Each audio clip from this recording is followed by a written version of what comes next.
And good evening, everyone. This is the Pro Synth Network show, live, episode 14. Blimey. Cracking through those numbers. It's just gone 8 o'clock, July 5th, Sunday, 2020. Welcome to everyone. Welcome to Ben. And there's just the two of us to start with, because I believe Cryss has been unfaithful to us tonight. Yeah. And he's gone off, and he was doing Jamie's show as part of Team US, and but he said that he would be looking to stretch his back, get a drink, and then join us in a while. So we'll throw him up. So it's just a twofer at the moment. I thought I'd just do it this way with you and me side by side. I know people might not see our big heads so much, but it's a lot easier to manage. How are you, Ben? I'm good, yeah. I'm really good. Tried to get my studio up and running. Yeah. As you can see, this is a mock-up behind me. I do know it's dead clever. It's dead. We can't lie, can we? No. Sometimes when I move as well, it messes up and gives me like air and like objects you put your hand behind me. That clock just appears. So it's not perfect. I thought I better come clean, but it is put together a little bit now, and unfortunately nothing's wired yet. But I thought I'd get everything where I like it before I start wiring things and then de-wiring things. It's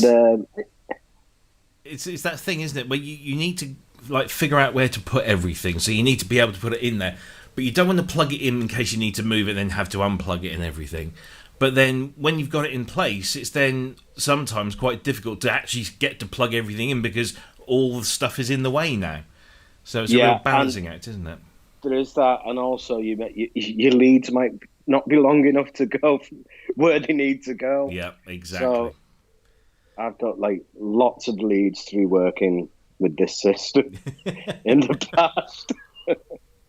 That's the one thing I learned when I did this a few months ago, was to measure the distances between certain points in the room where I was likely to put things, and then place a bulk order of stuff from Amazon, so that I've got excess stuff, but I'll probably use it at some point.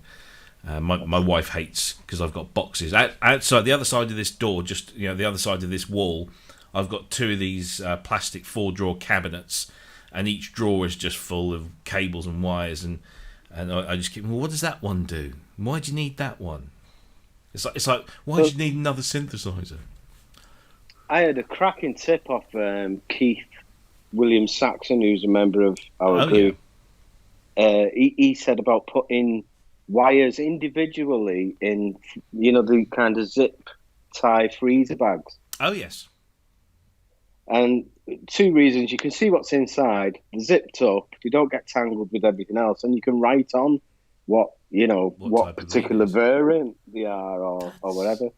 I do that now. Yeah, that's a really good idea, because like you say, I mean, I have a drawer, and the level of my division is that's audio cables, and those are power cables, and that's about it.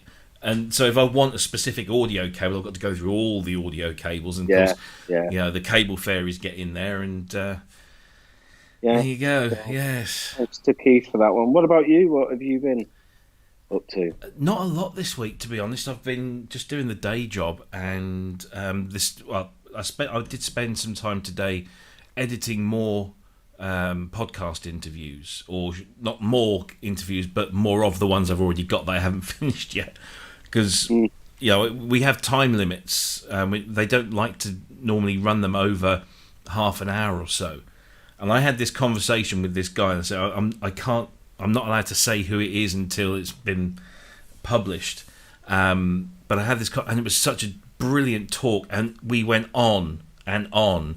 And this is my third or fourth edit, and I've got it down to an hour and a quarter. So I've still got to shave 45 minutes. And you don't know what to cut when it's all interesting, do you? Yeah. And it doesn't help if you change topics that might make a nice cutting point, but there's no real logical gap in the conversation, and if you cut it, it just, verbally won't make sense. So, it's such a pain. And then I'm hoping to have it all done in the next week or so, and then I've got to edit in the music bits, the examples that he's provided. And yeah, it's all good fun, but I'm actually getting to use my copy of RX-7 properly in battle, so to speak, and that is such a brilliant thing. God, that's one of the best non-synthesizer plugins I've ever bought. I'm so happy I bought it. How much is that? I got it. It was on sale, so I think I paid like 70 quid. It wasn't a lot. It was on sale, and because I'd owned or bought the Elements version, the cheap version, or I'd got it free or something, that entitled me to an upgrade discount, which knocked a little bit more off. So yeah, it was about £75 for the full blown version. Not because there's a pro version which is about 400 or 500, which has got loads of things that I would never use. But yeah, it's just a revelation, and it's got this thing where you can drop out. It can remove vocals from a song. So I thought, I'll give it something good to. I was messing around with. I picked at random an ABBA track, and I thought, that's not bad because that's well produced, so the mix is going to be good. And I wonder how well it can, pull the vocals out. And it was almost like I just in 5 seconds I'd created the perfect karaoke backing track. It was perfect. Wow. And you can do it the other way around. You can take everything. That's what I was going to ask. Yeah, and it's not just the vocals. You can take the bass out. You can take the drums out. And there are some songs that it's not perfect, so you can just hear it, but it's enough to be able to kind of use it in some kind of way. It's very, very, very good. I've always heard that they're great, and now I know. I don't know if you know what I'm on about, but there's a series of adverts that I always hear on the radio when I'm driving around. I think they're for that device that you can't mention because it starts doing stuff in your house. Oh yeah. That Amazon one. That's the one. They have an advert, and it starts off with just the vocalist of a famous track on their own, and it says to use Amazon Music, all you need is a voice. Plug there if you want to give us 2 free memberships. Yeah. But I was wondering, where have you got all these masters from? Have they just all suddenly appeared? How much has Amazon paid for these masters? But then you're saying that, I think it's probably that. Right? It could well be. I remember though, about 20 years ago, I was really into the whole mashup scene. I wasn't making them, but I was loving listening to them. And I was there was a great website which I believe has just made a comeback called Get Your Bootleg On, GYBO. And it was run by a guy who went by the name of McSleazy, and he used to do some amazing mashups. And so I used to listen. I used to download all of these and burn massive CDs full of these mashups. And one day I was interested in how you went about making this stuff. How do you get hold of the a cappella of that particular song when you're just a guy in a bedroom with an Ableton and a laptop? How do you? And they said what they look for. I mean, there was a community of people sharing this stuff, but what they looked for were instrumental versions of hit records. And what you do is you line those 2 tracks up in your whether it's your audio editor or your DAW, and then you invert the phase. And because one's got the vocals and one hasn't, it removes everything. Makes the music disappear. And there is your vocal. And then all you've got to do is maybe just go in and clean it up a little bit, and boom, there it is. And I thought, that's dead clever. So I used to try and find tracks. I never made any mashups, but I used to try and find tracks and then do that, and I thought, it's so good. Yeah. Easily pleased back then. I don't like phase inversion because I embarrassed myself really bad with Roland once. Again? Haven't you done that before? Yeah. I I thought it was being clever, and it was when the VS880 first came out. I thought it was being really clever, and I duplicated the guitar track onto 2 tracks, panned it out, and as obviously they met exactly the same conditions, they both disappeared, which I saw was a fault at the time. Don't forget, I went on to teach music technology at degree level, and I didn't know about this, so it's really embarrassing. The guy on the other end of the phone had a little snigger when he explained to me what was actually happening. Then I carried out a bit of research, and boom. I hate it when anybody mentions phasing version. All right, well, I shall not mention it again. But I'll tell you what we'll do. We'll crack on with the first topic, and we shall nicely segue from your embarrassing Roland encounter to something a bit more positive, maybe, from Roland. They, out of nowhere, I believe, I certainly heard nothing preempting this at all, but they launched the JX8P model expansion for the Xenology instrument on Roland Cloud, which is just like, boom, where the heck did that come from? And it is, to all intents and purposes, it's one of the best models of a JX8P I've heard. Not that there are many out there. I think there was a free one called PG8X, which was quite nice. But this is pretty nice. The only thing I'm not too keen on is the fact that it's now sitting in this Xenology interface, which is a fairly generic interface, and I have a feeling that this has been a conscious decision to reduce CPU usage, because rather than make a huge amount of effort in replicating that kind of thing, let's make it practical and less CPU intensive. Let's have a quick listen to the demo here on the video for those who haven't heard it.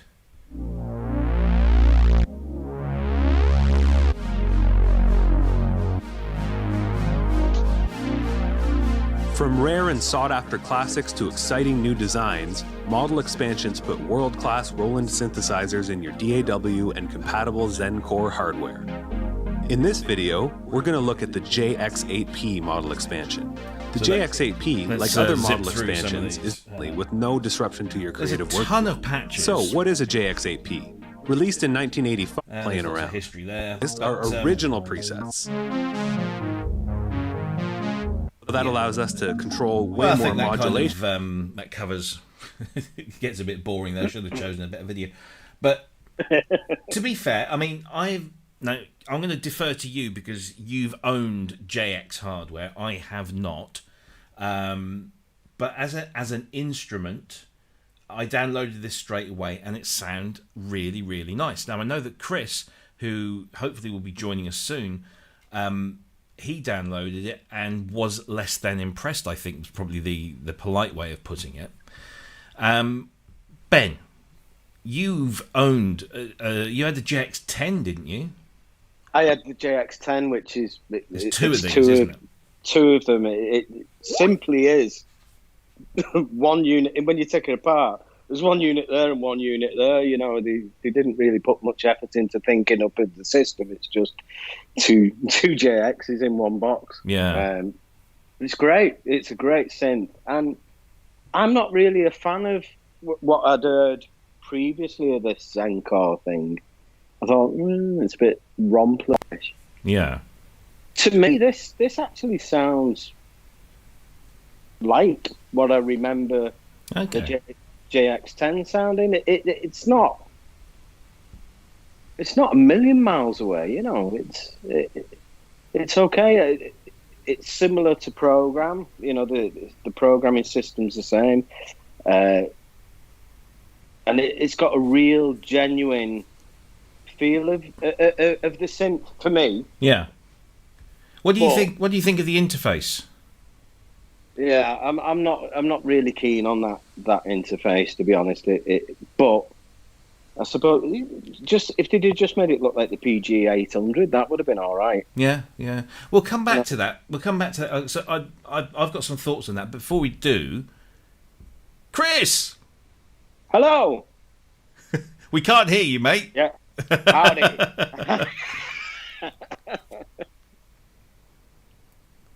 Anyway, whilst he works that out, because I bet he's changed some setting for Jamie's show and he's forgotten. No, he's shaking his head. He needs to ring Roland up. Yeah.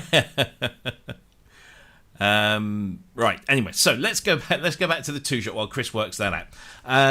Yeah. So the interface thing, I don't know, and I don't know if this is the case, but I have a feeling that they've gone to this Xenology unified, uniform interface just to help with the CPU usage. And I don't know whether it's worthwhile obsessing over detailed visual recreations of the original interfaces, because those were designed for hardware. So it's designed for somebody who is in front of the machine. They weren't designed to be placed on a computer monitor at whatever resolution.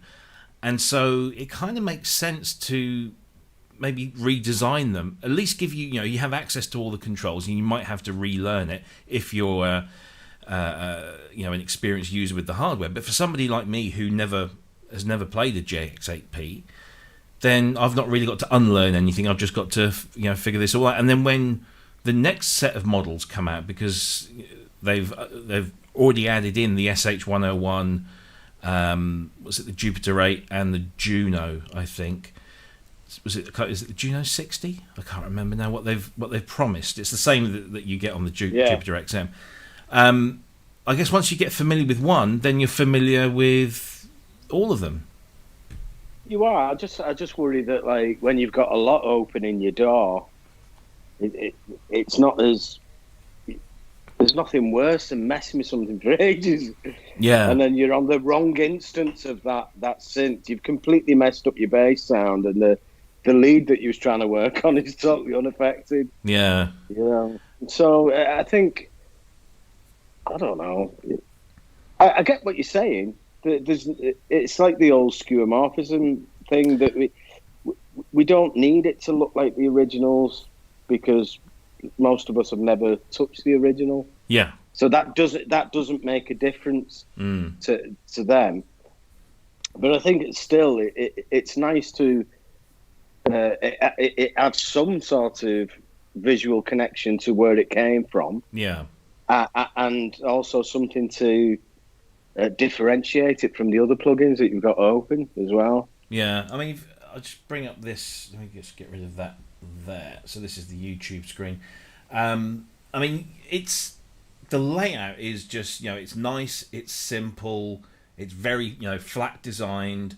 You've got the little kind of routing diagram top right hand corner. You can turn the keyboard on and off. There's, it's a really nice, from a design perspective, it's a really nice clean interface.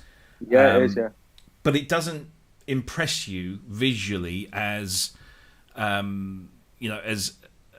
a skeuomorphic or whatever you want to call it, thing would. But I guess that's really the least of our problems. I mean, surely, we should just be concentrating on how good it sounds, and I can see that Cryss is still struggling to get. He's got this really, really befuddled look on his face, his furrowed brow. So let's see. He wants us to try calling. I thought we did, but maybe that's the problem. So Cryss, let me just sorry about this, listeners, viewers. So he's gone. Let me just bring him. So I'm going to kick him out from the call. He's going to love that. And let's bring him in again. One group member not on call, and add. Let's see if this works. This is what this will teach him for going off to the other side. And we still can't hear him. Oh no! You turn phantom power off. Yeah. No. This is what a shame. This is not good. Definitely, everything is set up this end. Don't think, because the thing is that what I'm concerned about is we've never brought somebody in mid show, and whether that has something to do with it. But I don't think it should. Let's just try Cryss. Well, I'll go and have a look at the chat room while we're trying to get him working. Yeah, we've got some regulars in here. As you heard, yeah, they're all there today. Wagyu, Native VS, Richard's there, Mike's there, Heathcliff's there. Heathcliff, yeah. It's me, Heathcliff. It's me, Kathy. Yeah, there's quite a few people in there. I haven't managed to keep up with the chat so far. It looks as though everybody's been going crazy. So, anybody any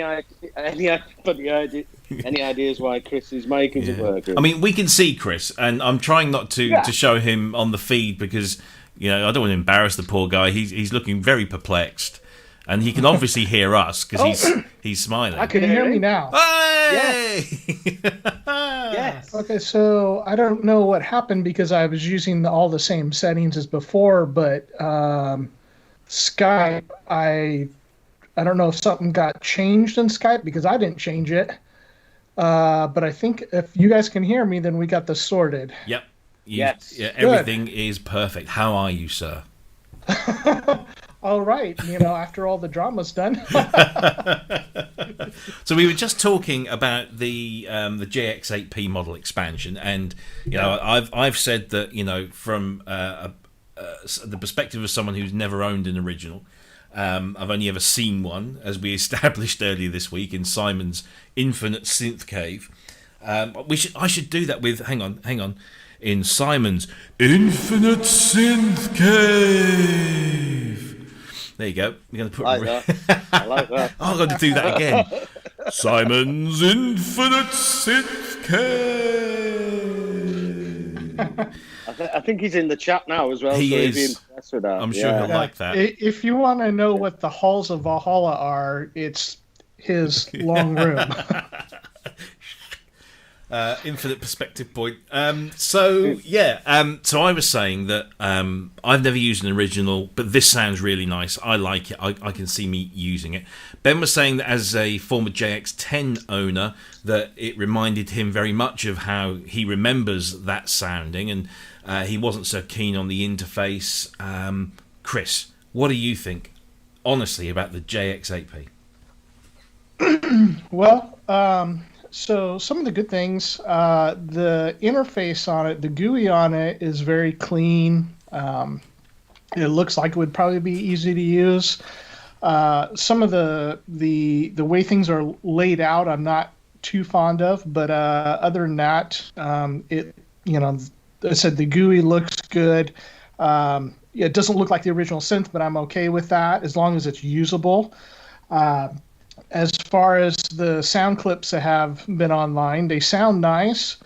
My thing is always going to be I want to have it in the ACB version. Yeah.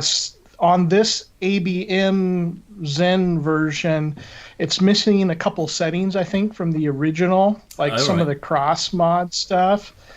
And so I think, mainly where I would come down on this, is this going to make some really beautiful sounds? I think so. I think it sounds better than the other Zen stuff that's been out. Mm-hmm. Would it be as good as the ACB Legendary series? No. If they came out with the JX8P, which is a synth that I'm a very big fan of, I've thought about getting a hardware version, mm-hmm. but I've kind of put off of it because dealing with my 106 and having to tinker on it and fix things, I'm not really looking for that. Yeah. I would. The other advantage for me would be with the ACB version of it. If they did that, I could use it in my System 8, I would love to have that. I would take the 106 out of it as one of the plugins after I'm done making sounds for it, and I would put the JX8P in there along with the Jupiter and the 3P. So I mixed feelings about it. I think people are going to like it, and it's going to get used a lot. I'm still sad about the ACB stuff and how long is it going to take them to return to that. They seem to have, sorry, as Chris, far as I was just going to say, do you think they've abandoned the ACB thing? It's really kind of hard to say, I think. I mean, the last time something came out for the Roland Cloud that was ACB was, I think, the 303, which was about a year and a half ago. Now, they did have in hardware the new Juno boutique, and I don't remember which one that was called, like the JU06A, if I recall. So they did it as a remake of the 106, and they added, I think, a Juno 60 mode on there. Yeah. And that was ACB, so they've got a 60 model floating around. Why isn't that on the cloud already, at least? I mean, I don't really need a Juno 60 between the 106 stuff and my original 106, but I mean they've already done the coding for it. At least give us that. Yeah. It's going to be interesting to see if they think about that. I would like. I haven't done close enough testing to say whether I prefer ACB or ABM or whatever. I just think they all sound rather nice, and it's just it's very satisfying to have all of that stuff in there. Whether it's, I'm not doing like for like comparisons. I do like the interfaces of the ACB stuff, because I like things to look nice. However, I also like things to be easy, so I kind of like the Zen interface with the Zenology interface. I'm kind of if I was more of a Roland aficionado and an owner of some of these, or ex-owner of some of these, and I might have had a more forthright opinion, but I don't. I just like them. They make some nice sounds that I can use. So, what about you, Ben? I agree with you about the interface. I think probably one of the downfalls of the Legendary series, which is of course the ACB, DCB stuff, is that the interface isn't the greatest. It looks a little bit cartoony to me, and trying to get in there to change things on that interface, which is very, it's like very fiddly. So the Zen interface is kind of a nice refresh to things. If maybe they found some middle ground between the kind of skeuomorphic look of the Legendary series, where it looks like the panel of an old synthesizer you used to have, and the kind of modern graphical interface. I like being able to see the envelopes like the Zen models have. Yeah. That's nice. That's a nice feature. Maybe they could kind of blend it. Yeah. I mean, I think the case, where we're talking about things being much easier to see and use, and you get more feedback from this. Ultimately, we know that the most important thing about synthesizer is how it sounds, but the second most important thing is how it looks in terms of interaction. And the original designs were designed for human beings to stand in front of and use their hands with. This is a different beast, and I think that some interfaces can translate nicely into very pretty front ends on a plugin. Some not so much. Arturia's CS80, for example, is just even with the large, you can blow the screen up now.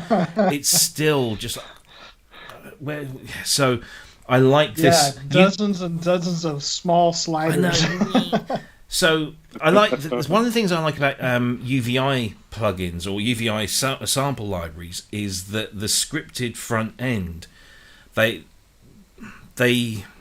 tip a nod to the original, but they make it in a very easy to use and easy to understand and uniform way throughout their range. So if you're used to where things are on, say, Darklight 2, and then you go to the Beast, which is their synclavier thing, then you clearly see that they're two different things, but everything's in much the same place and does the same function.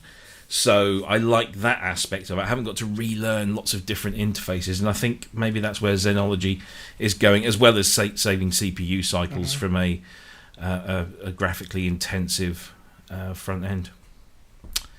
But there you go. Yeah. Roland Cloud JX8P is available now as part of your Roland Crowd. I was going to do it in the local accent. It always bugs me how a Japanese company chooses the name Roland when they have the difficulty pronouncing their L's and their R's in the English language, which is just So the Roland Crowd.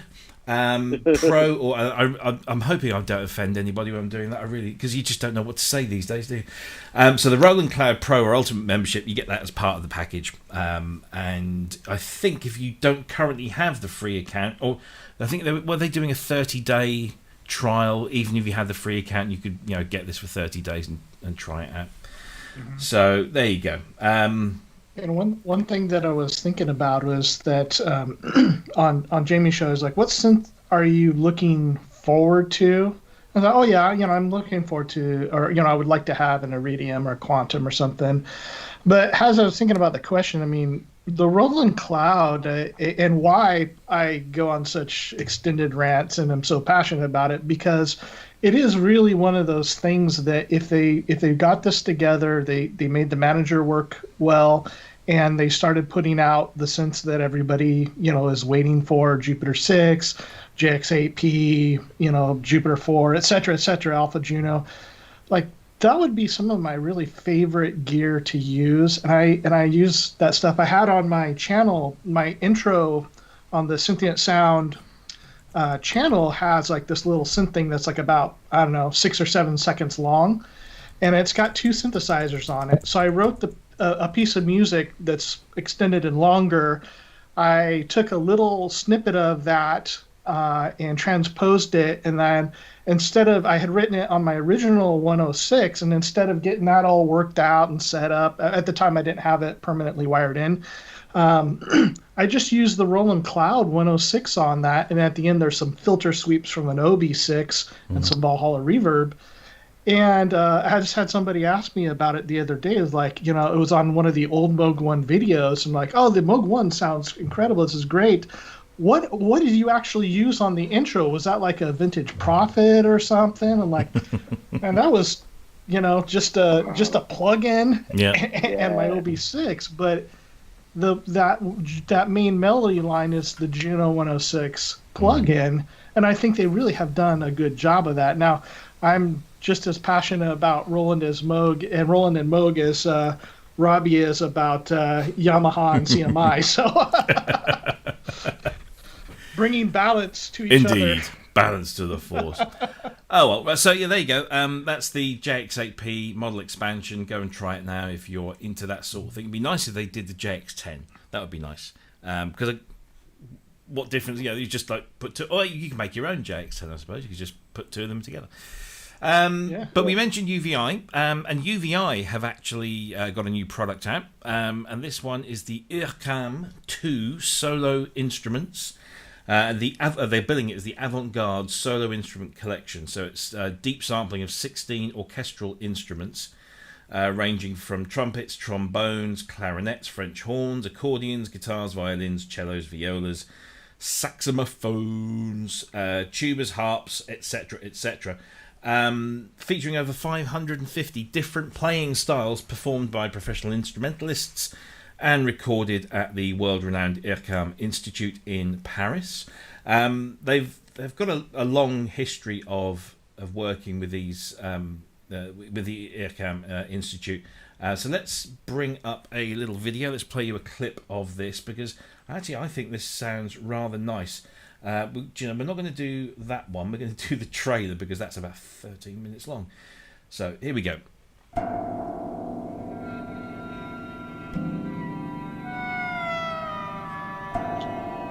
All of these sounds apparently made with the instrument itself.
So there you go. I think that sounds really, really interesting.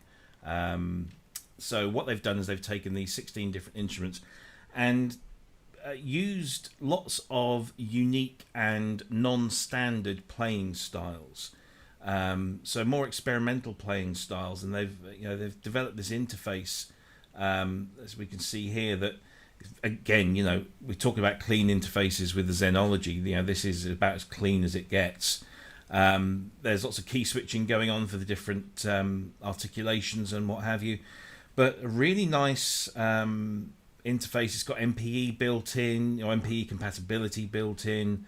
If you've got polyphonic aftertouch, so this will work with that. They have certain elements built in for that. So it looks a really, really great plugin. It's currently on sale at $199, which is about a third off as an introductory price. Guys, who wants to go first on this one?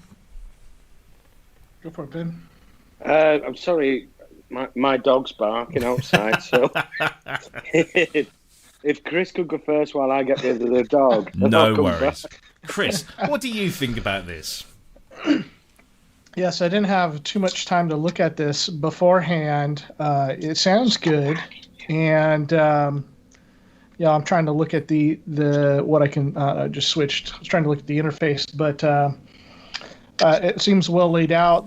One of the things that I guess have been thinking about, especially in the last few weeks, is the ecosystems of companies. And so, one of the companies that I've been in the ecosystem of would be IK Multimedia. Mm-hmm. And of their products that I use, which I use at Amplitude a ton, that's one of my most used plugins, and then their vintage compressors and EQs and whatnot.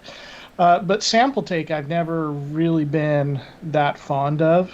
And so I've seen UVI's ecosystem, I've seen Native Instruments, and now there's, of course, the Spitfire Audio, and all these different sample library companies and their systems. And it kind of makes you think about, like, which one do you want to be a part of, because the buy-in is a little bit big on it, but once you're in, then you can go and you can try other things. So especially with Native Instruments, it seems like as being one of the most popular, that if you have their system, I don't remember what it's called, the full player, would that be correct, Robbie? Yeah, I think so. Yeah. Then you can buy lots of different sample libraries for it. So UVI, I had their Mellotron. I think I had gotten it for free, and I can't remember. I think I had one other thing from it, but I've just not looked into their system too much. And part of it is,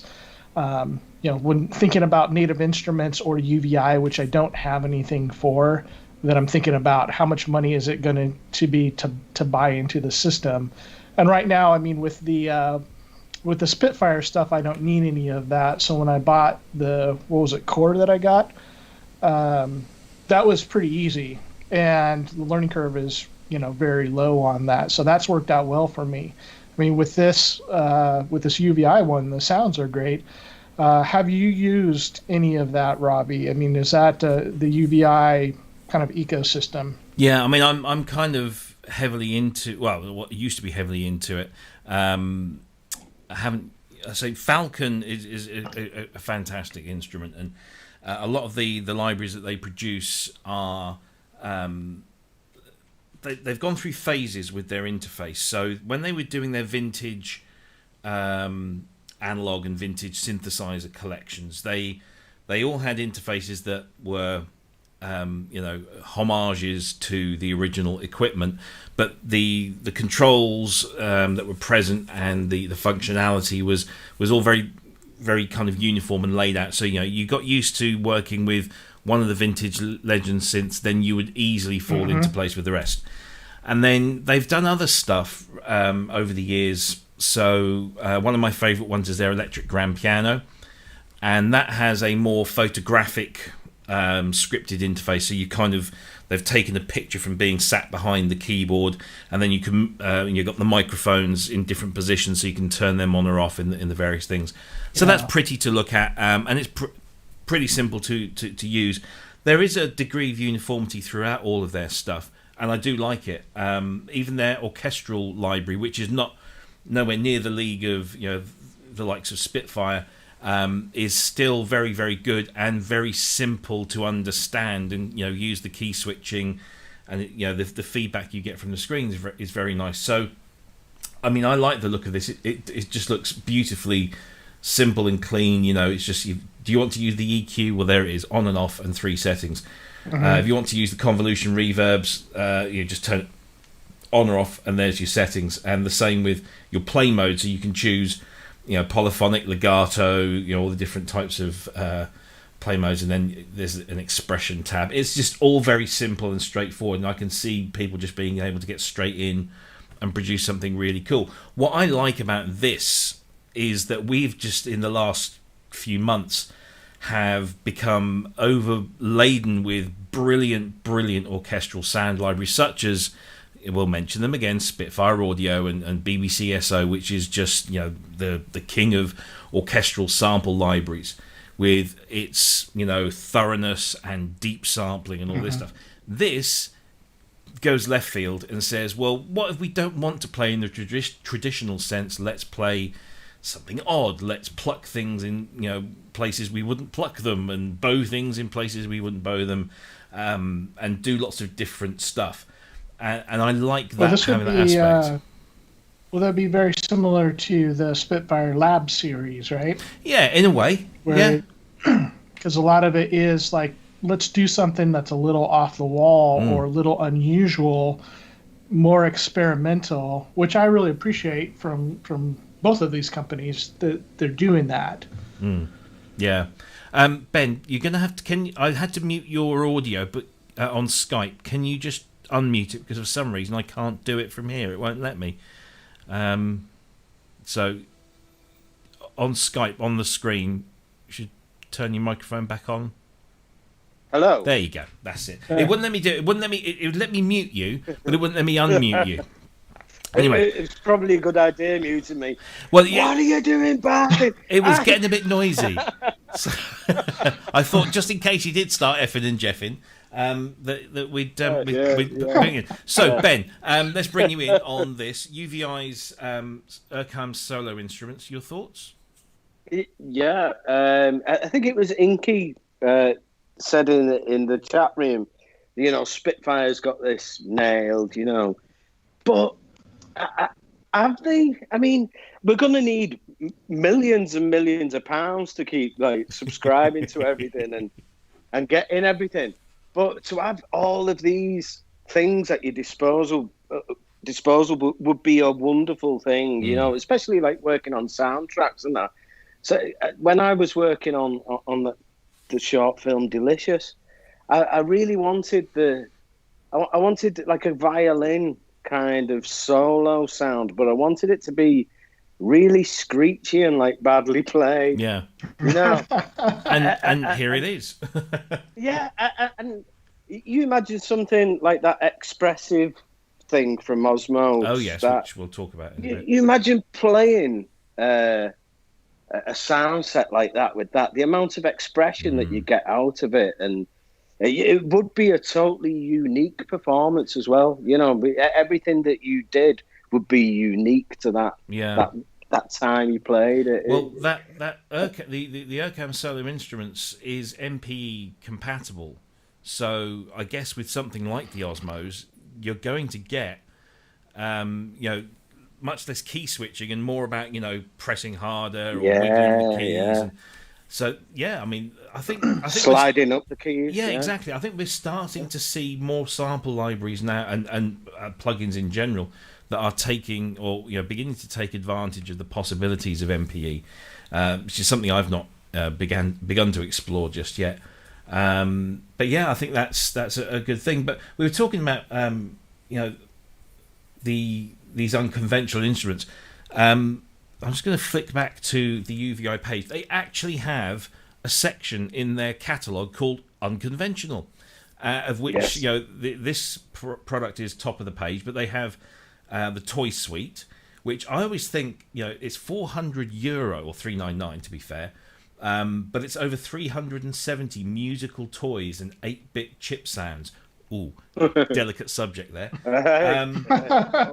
The Nagoya, Don't go there. Yeah, the Nagoya harp, the augmented piano, the Attack EP88, the EGP, which is their electric grand, and then the IRCAM prepared piano, which is one of my favourites. I reviewed that some while ago, and it's a brilliant fun. Even if you don't make any music, you just have a lot of fun messing around with the preparations on the piano. So they do have this this history of producing things that are slightly left of field, and this one is it's definitely up there with them. So yeah. I like that. It's on offer at the moment, 33% off from $299 down to $199, and they usually run that offer for the first few weeks. And that's the IRCAM Solar Instruments 2 from UVI, and I probably offended every French person. Well, hey, let's be even here, shall we? I'll do some Italians later, and then I can be angry at myself.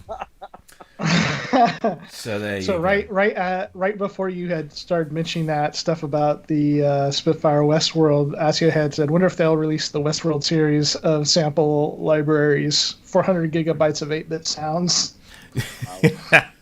Do you know what? If Spitfire are as on the ball as I believe they are, I would not be surprised if the next Labs release was an 8-bit collection of sounds.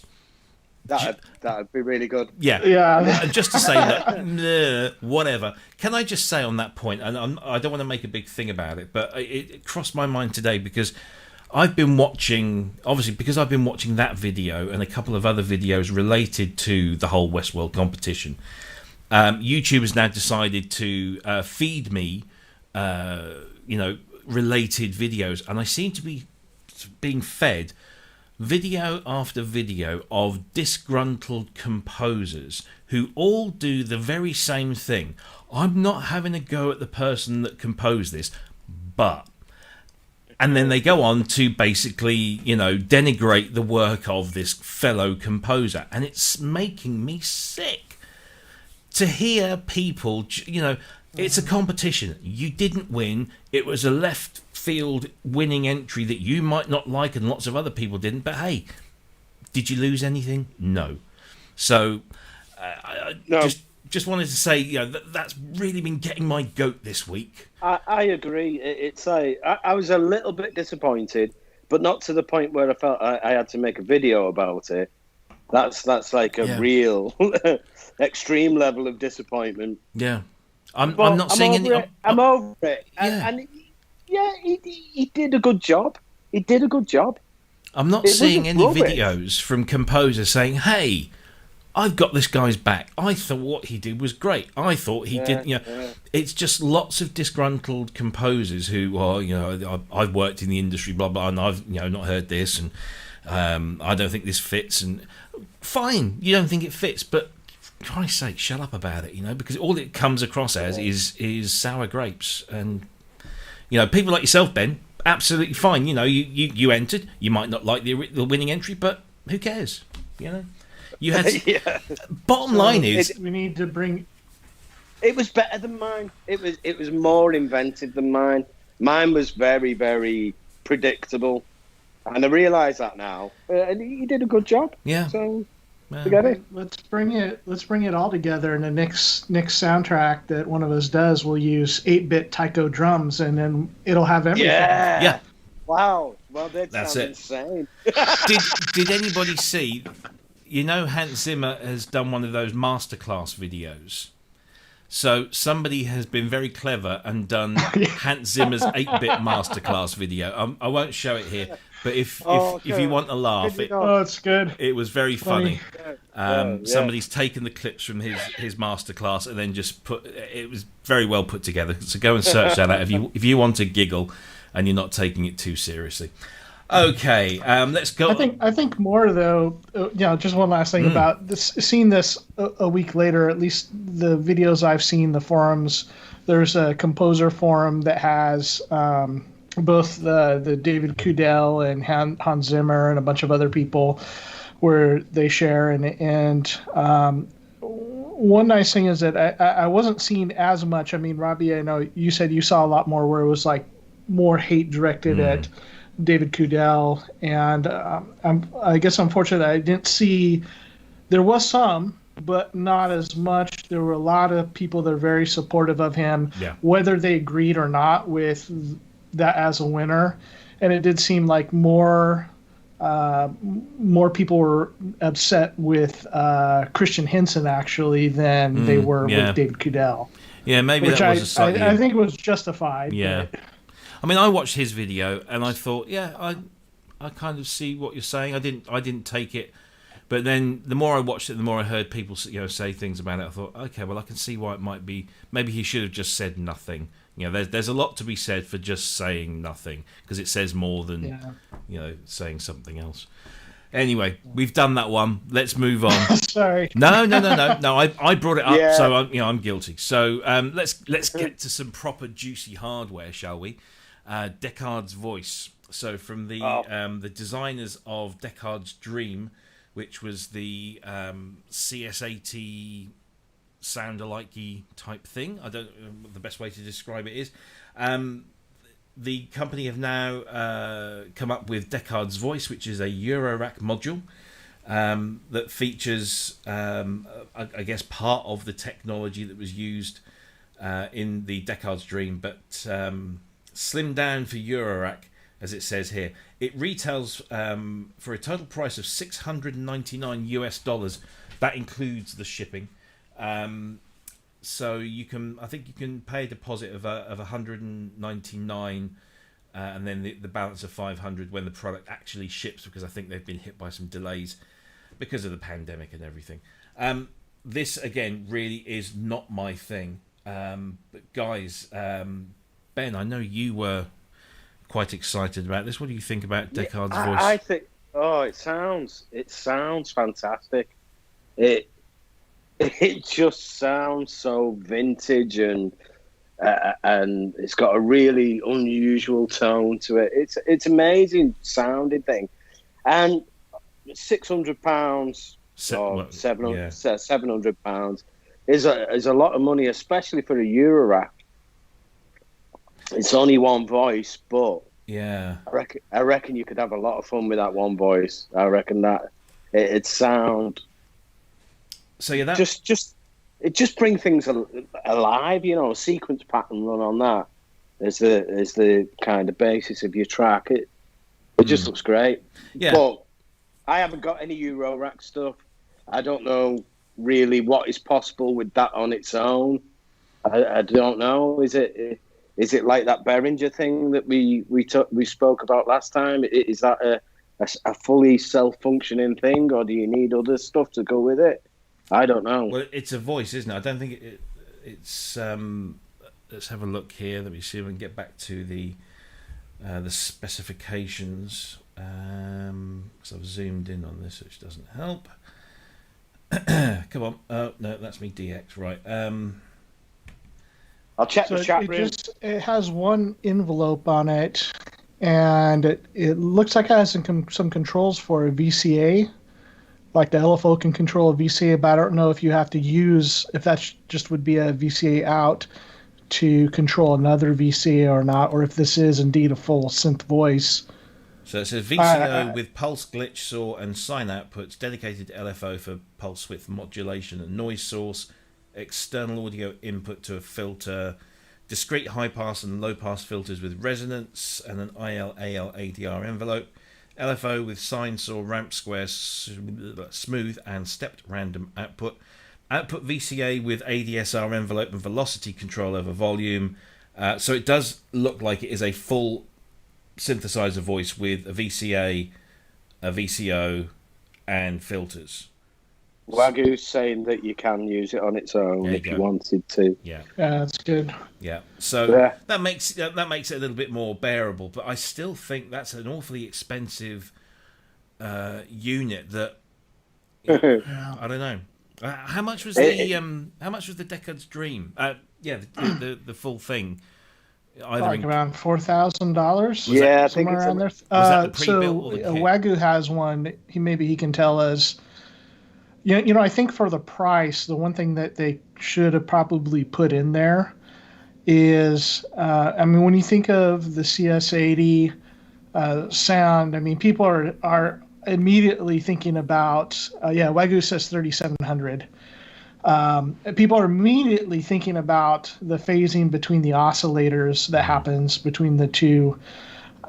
I think they could have kept it a mono synth, this whole unit, one synth voice, but have two oscillators on it. Would have probably made it much more enticing to a lot more users. Otherwise, like, man, do I want to buy two of those and I'll be $1,400 into it, or I could have an 8 voice for less than that same amount more, plus other stuff. There was I did see a cool video recently. So I got to play a Deckard stream, and it's a nice sounding synthesizer. It's inspired by the CS80, but doesn't sound exactly like one. And I don't think that's a problem. It's its own thing. I believe it uses, maybe Wagyu knows, like the CEM style chips for it instead of whatever Yamaha would have used. Like stuff that went into like the early 80s polysynths. But I saw a video, because one of the things that the Deckard stream doesn't have, that's one of the iconic CS80 sounds, is the ring modulator. And somebody had, I wish I could remember what the details, if they built it or whatnot, but they had their Deckard stream in a rack, or Deckards if you're from the UK. And then they had a one rack unit that looked the same, with the same colored sliders and all that had the ring modulator, and they're running the Deckard stream into the ring ring modulator, and it sounded really good. It was very evocative of those great CS80 sounds. I just think the price is too much. I really do. I think it might sound great. It might be functionally very impressive. I just think that as I think as Asio had said in the chat room, that it kind of goes against the idea. The whole point of modular is that it's affordable, and you build things, and you only have to spend small amounts of money for each part. And they're asking $700 for that. And what else can you get for $700? That can probably do more. You could get a couple of Behringer mono synths for that, couldn't you? Yes, you could. But you could. I mean, and you have to think. Well, if Behringer do come through on their promise of the DS80, that how's that going to be priced? I mean, even if that's priced at $1,000, $999, compared to this, then if it sounds anything like that, I'm in. Yeah, I'm in. Exactly. I can have my deposit now. But bottom line is, it's a free world. You can buy it, and if you like it, fantastic. Yeah, I mean, the only cost you're going to pay is either you're going to have, like if you're looking at the comparison Behringer modules that like the Model D or the Neutron, is that you either have to have it separate, or you're paying for the space because they're large, and Eurorack real estate is really expensive. Yeah. But it does make you think, because I think, I've mentioned before, I thought about taking the Model D out of my Waldorf Eurorack keyboard, and then putting in like a bunch of different modules, like maybe the new Roland stuff. But then you start comparing the cost of, all the different modules that you need to complete a synth voice, and it ends up being at least twice as expensive. Yeah. So Wagyu says, it is the CEM 3340s, and they felt that the signal path after the oscillators was the most important thing, I guess, that gave it the CSA style sound and function. Yeah. Oh, well, I suppose you have a spare $700 kicking around, and you're into your Eurorack, and this is your thing. Then that's great, but I don't see them selling a huge amount of these. This is where we call it Euro crack. Yes, quite. You'd have, like it's so expensive. And I'm sure it sounds lovely, but I just, bang for buck. I just don't think it's there. So there you go. But the Div Kid video sounded really good. I mean, he's a master of all things Eurorack, and the sounds out of it were good. If they could just make it for a bit less money. Yeah, but then I mean, think if this thing had been $400. Yeah, it would sell like hotcakes. Yeah. I mean, would be flying out the door. But they're not a mass production company. These, I guess, are going to have to be built by hand.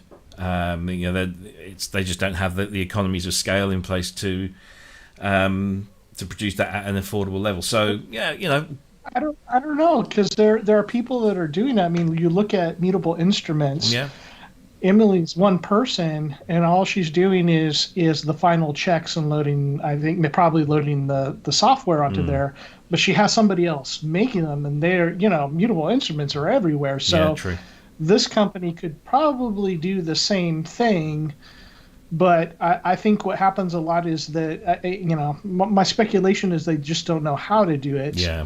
And one of my criticisms for one of our great synth heroes, Tom Oberheim, if he could just figure out a way that he just designed synthesizers, stop building them like, he's in his 80s, I think he's 83. Stop building synthesizers and get somebody else to do it for you. He can't. Because if he could spend all that energy and making new designs like that, and then having somebody else, I mean, that's why the OB6 works so well. Yeah, they sold like crazy because they're his sounds, they're his designs, but you have somebody else that knows manufacturing to be able to do that. So and that would be an industry that would be kind of interesting, is to look at the music industry specifically and say, hey, we do manufacturing. You can send your designs, your stuff. We'll make all the hardware for you. We'll do all the part sourcing. We'll use our discounts because we buy in bulk. You'll get all the benefits, and we'll make it for you and send them to you. I had a friend that lived next door to me who.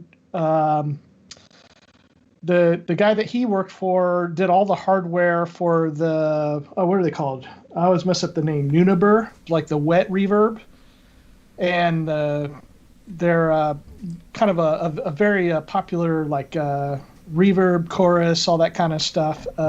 Effects pedals, right? Probably a little more popular in the guitar world, but the same thing. Like the guy was doing the design work, but he was having my friend's boss do all the manufacturing for him. Yeah.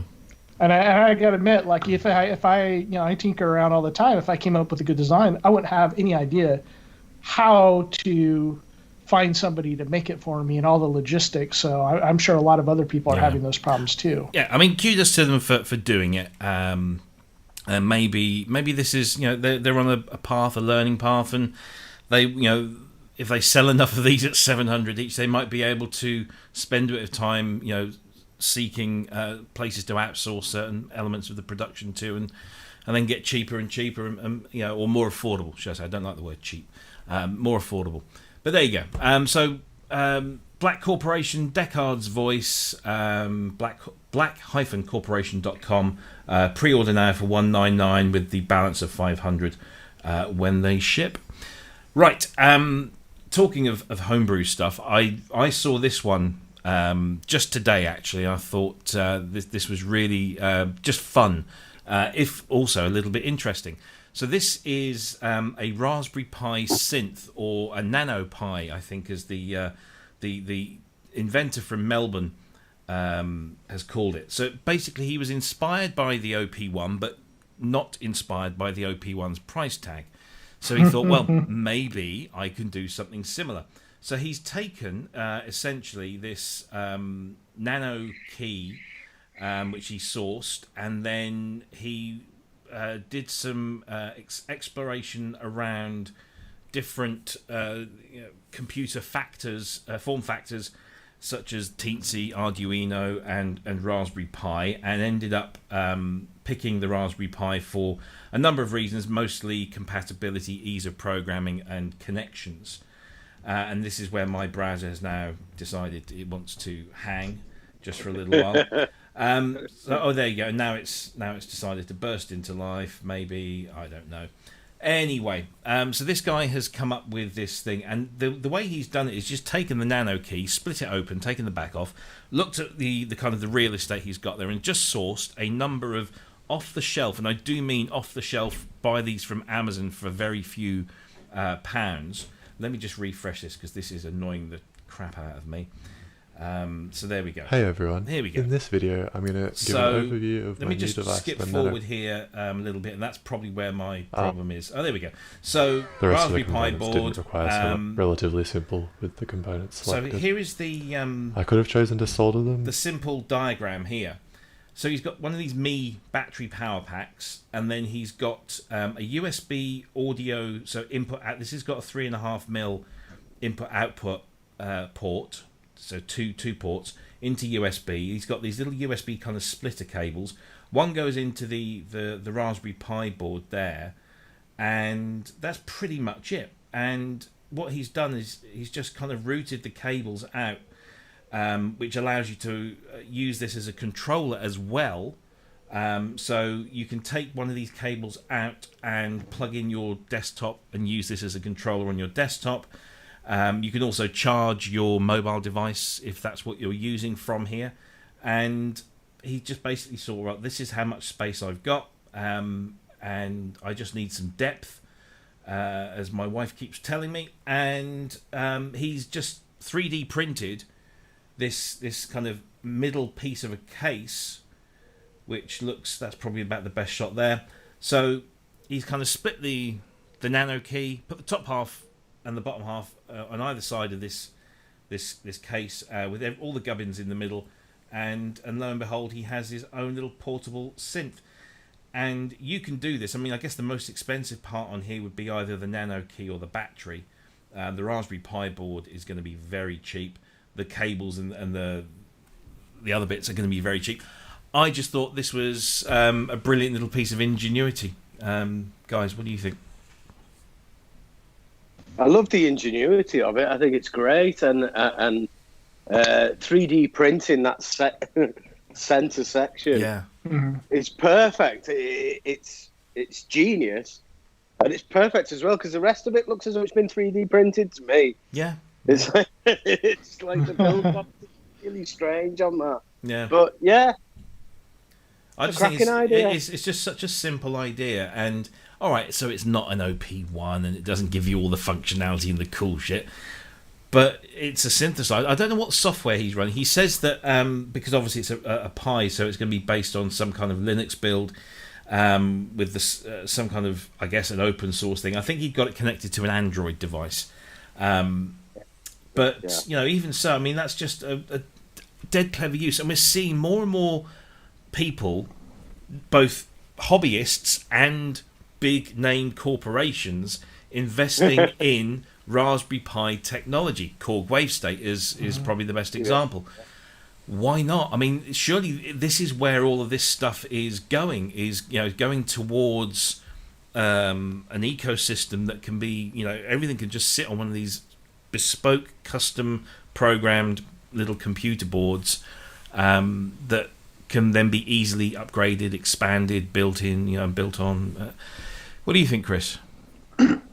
I think this is great. In the more of these products that are out on the market, and by that I mean like stuff like Raspberry Pi, the better, because there are a lot of talented people who want to make sounds or have good ideas, but the infrastructure of building something up like that Raspberry Pi would be beyond them. I mean, there was a TED Talk quite a while ago, but basically the guy had the premise on it. He's like, what if what if I was somehow transported to another planet and they didn't have technology, but I know all these things that we have cell phones and microwaves and all this kind of stuff. How hard would it be for me to make some piece of technology from scratch and not have anything else? So he said, okay, forget the cell phones, forget anything that's like that. I'm going to make a toaster. I mean, how hard's a toaster, right? But he But the situation assumes that these people don't have any sort of production or anything. Like he's just landed on a primitive planet. How do I make this? He made a toaster from scratch that looked so awful. I mean, he tried to make everything from scratch. He went and got the materials out of the ground. You know, he heated the metal up. He tried to forge it. He tried to make some sort of plastic stuff. It's damn near impossible. I mean, it looked terrible. It didn't really work that well.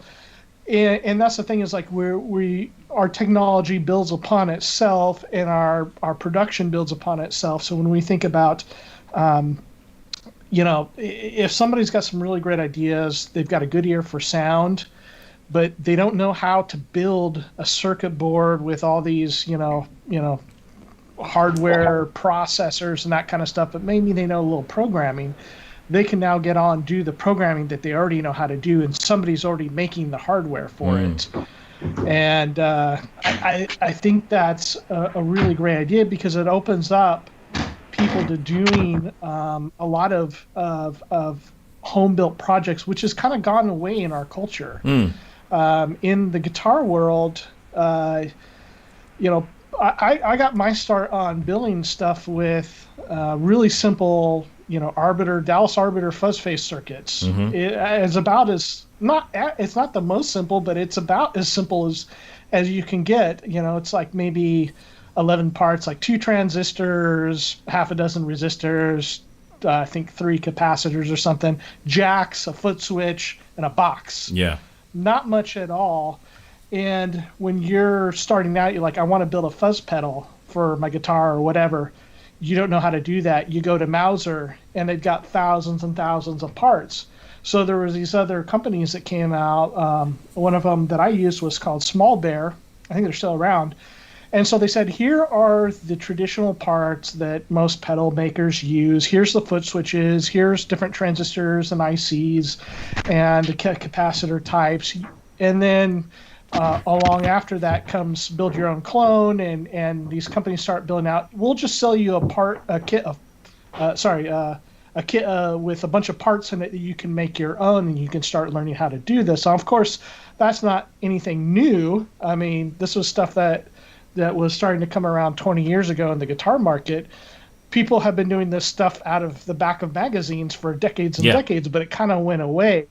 So, I mean, my point is, as technology progresses and we're getting into like DSP and all that kind of stuff, yeah, I mean, I work all the time on guitar stuff or synthesizers, but I wouldn't know where to start to make something like that Raspberry Pi. I'd have no idea. No, exactly. But there's companies that are doing this, and here you have a guy that's doing it and that's making something really cool with the stuff that he knows how to do. Yeah. I mean, I'm sure he's way beyond, you know, some of us and what his abilities are, but how cool that he did that. Yeah, and it's going to inspire other people to do similar things.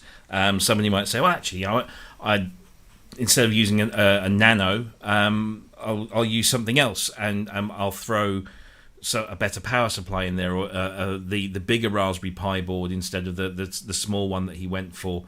And you know, technology is always going down that path. Where I forget there's a term for it, where you know, everything gets like twice more powerful in a short space of time. So how long before we have a Raspberry Pi with a dedicated FPGA chip on there, where you can then model all of your oscillators within that on a little Raspberry Pi board? You know, it's not that far away, I don't think, where we're going to have that, and it's going to be affordable. So, you know, I'm talking Raspberry Pi affordable. And, you know, the world is then everybody's oyster, because there are people that are out there that are clever enough to do this stuff. You know, you look at the people that did the Essence FM. You know, that's, you know, I don't know what's sitting underneath that, but it's custom. It's built by them. You know, it's all their own work, and you know, it only retails for like £1,200, which I say only retails, but you know, that's cheap for something that is as powerful as that is. And as Native VS points out in the thing, FPGA boards are really cheap as already. So, you know, it's only a matter of time before some clever sod comes up with a Raspberry Pi with an FPGA on board already, and then who knows what might happen. It's inspiring stuff. And 3D printing, I don't know whether I'm just looking in the wrong places, but at the moment it still seems to me like a little bit just outside of the home hobbyists price range. I know that you can buy a print of a few £100, but I mean, I've been looking to get something made up in 3D print. It's just a small box. It's not even a 6-sided box. It's a 5-sided small box with slots in, and the quotes I'm getting 3-figure quotes just for one, and I just want one for myself, and if I think it's good and enough people like it, I'll say, okay, well, I'll order 50, get the discount for the 50, and then sell these on and make my money back, and maybe a little. The thing is with that, Robbie, if that was like, say you were going to a manufacturer's and you were saying, and this is pre 3D printing, I want this part making. Yeah. Then you can understand the cost because they've got to make the molds. They've got to. There's a lot of it. But they've got the machine anyway. Yeah. Why is it so expensive? It's just the materials and the time and it's the time. I think. Yeah. I mean, the company that I work for during the day, we have offices all over the world, but we have one in Eden Prairie, just outside Minneapolis, and we make our card printing machines. So the company I work for makes. We deal in secure identities, and one of the things that obviously holds a secure identity is a credit card sized card with a chip inside and an antenna. So we make machines that print onto those cards for banks, governments, and all that kind of thing. So when we're building and designing new printers, we actually have 2 huge 3D printers, industrial sized 3D printers, that we mock everything up on. We do 2 or 3, versions of it in this mock-up, and then, once we're happy, we go to production and we ship everything out to the Far East, and it's all built, properly moulded out there. And every time I go to this office, they say, if you ever want anything 3D printed, just get the STL file to us and we'll do that for you. But of course, I don't live in bloody Minneapolis, and so it's a real pain to go and just kind of do it on the sly. So I keep, but it's just down the road from Cryss. That he can walk there. It's not. And the only person that he liked in Minneapolis has passed on. So I keep, because they say to us, whenever they bring us out to the US, because it's a US company. They keep trying to mix it up, and we're supposed to be going to Florida this year because we have offices in Fort Lauderdale. So that would have been nice, but of course then COVID-19 hit, so that got knocked on the head. And I'm dreading them saying, right, COVID-19 has gone away, we need to get everybody together, and it's going to be like winter time, and they're going to take us up to Eden Prairie where the snow is bigger than my house when it's terrible. But hey, can't complain. Right, so how to build a Raspberry Pi synth. The guy is Australian. His user handle on YouTube is Geordie. He's only got 180 subscribers, but this video is rocketing up in the views, and rightly so. Go and have a look. He's got lots of links there to demo videos, software setup videos, and descriptions of what he's used, and the parts list, where to get them from. Everything's there. It's inspiring stuff. So what's the time? So we've got it's 20 past 9. We've got a couple more things here. I want to show you this because not Cryss. I'd love to show you Cryss, but let me show you this. We spoke about this, I think, about a month or so ago. This is the new album from Soulwax. It's not essentially them as a band, and it's called EMS Synthi 100, the Deewee Sessions Volume 1. And I got my copy today, and it is a thing of absolute beauty. So it's available on vinyl and CD, but the vinyl version, apart from being strictly limited, has this wonderful. Let me show you this. I don't want to drop this. So first of all, the sleeve resembles the patchboard on the Synthi 100. So as you can see, it just comes out and it's just this die cut thing in there. It's very nice. Nice. Lovely picture of the Synthi 100 on the back, and I'll tell you the story about where that comes from. But then the best bit for people like you and me is this lovely high quality, get high off the fumes booklet that is full of circuit drawings and diagrams and pin matrices but not only that, nice. but it's got some brilliant essays in here. So, lovely, look at that. But there's got some essays here forward by the brothers, the Deewee brothers, David and Stephen, from Ghent, who form, of course, Soulwax. There's actually a section here called An Introduction from 3030, 3030 being the serial number of this machine. It's the 30th and penultimate EMS Synthi 100 that came out of the EMS factory. And it tells the story in both words and pictures, the history, all the people that are involved, so Zenofiev and David Cockrell and Tristram Carey. Lots of great pictures in there. And that part of the story is actually told in third person by the synthesizer itself, which I thought was quite cute. And then there's lots of information about the synth and how they went around it, and there's the technician from the IPEM, which is the institute that this Synthi 100 belongs to. And the story behind it is apparently the Deewee brothers were big fans of the 100 and wanted one and found one and lowballed on the price and missed out, unfortunately. So they've been hankering after one ever since, and their father said, oh, by the way, there's one at this IPEM Institute in Ghent, in Belgium, which is where their studios are. So they went to see them, and it turns out that the Institute were looking to refurbish or redecorate or whatever the room that this was stored in, and so they were looking for somewhere to put it, because obviously it's not something you can just shove in a flight case and take home in the boot of your car.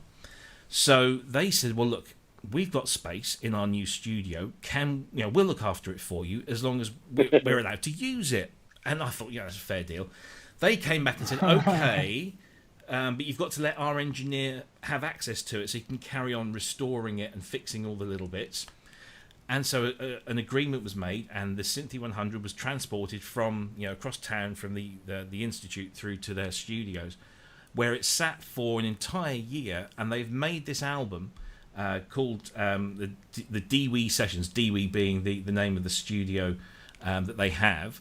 And there are 6 movements on here. It's everything that you hear on this album is a Synthi 100. And I was expecting a whole bunch of bleepy bloopy modular stuff. But being a fan of Soulwax, I really ought to have known better, because what they've made is some very nice sounding music. And let's just play you a little clip here. By the way, Simon wanted to know if you'd got it from Amazon. I'll tell you where I got it from in a bit. I don't think you can get the vinyl on Amazon.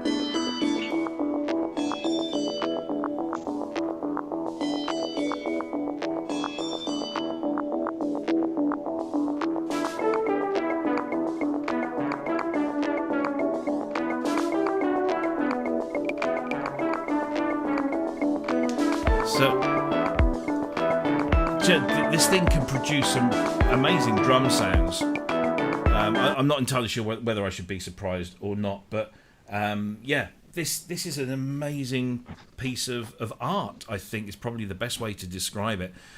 So Simon was asking about, can you get this on Amazon?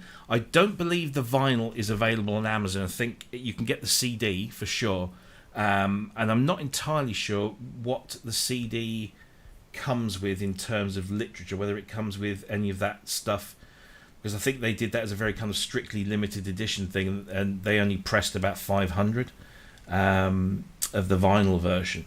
It's funny though, this is one of my big beefs with some vinyl releases, is that they don't always come with a download code. And you might think, well, if you're buying vinyl, why would you want the download code? Well, because I can't take a record player in the car with me. That's why. Yeah. And now I know I've got Apple Music, and it's available on Apple Music if you want to go and stream it from there, and other music streaming services, I'm sure. But one of the things here that they say in the description for the vinyl item is, let me find it here. So each side of the vinyl features a long piece of music, each of which is divided into 3 movements. While they can be heard separately, David and Stephen urge people to listen to the entire experience from start to finish. I get that. I think that's absolutely right. However, if you're going to sell me the vinyl at quite a high price, because that price that they've got on there of $37.50 is not the price I paid, then at least give me the digital download code so that I can do what you've asked me to do in one session. But I listened to the vinyl today, and it's done by the Vinyl Factory, who are very good at doing what they do.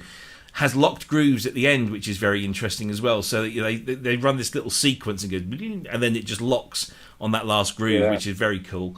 And so I this is great. And if you can't, if you're not into vinyl, you just want to hear this music, it's available to stream from all your decent streaming services. I don't know about it being available. Let me just have a quick look here. So there's Amazon.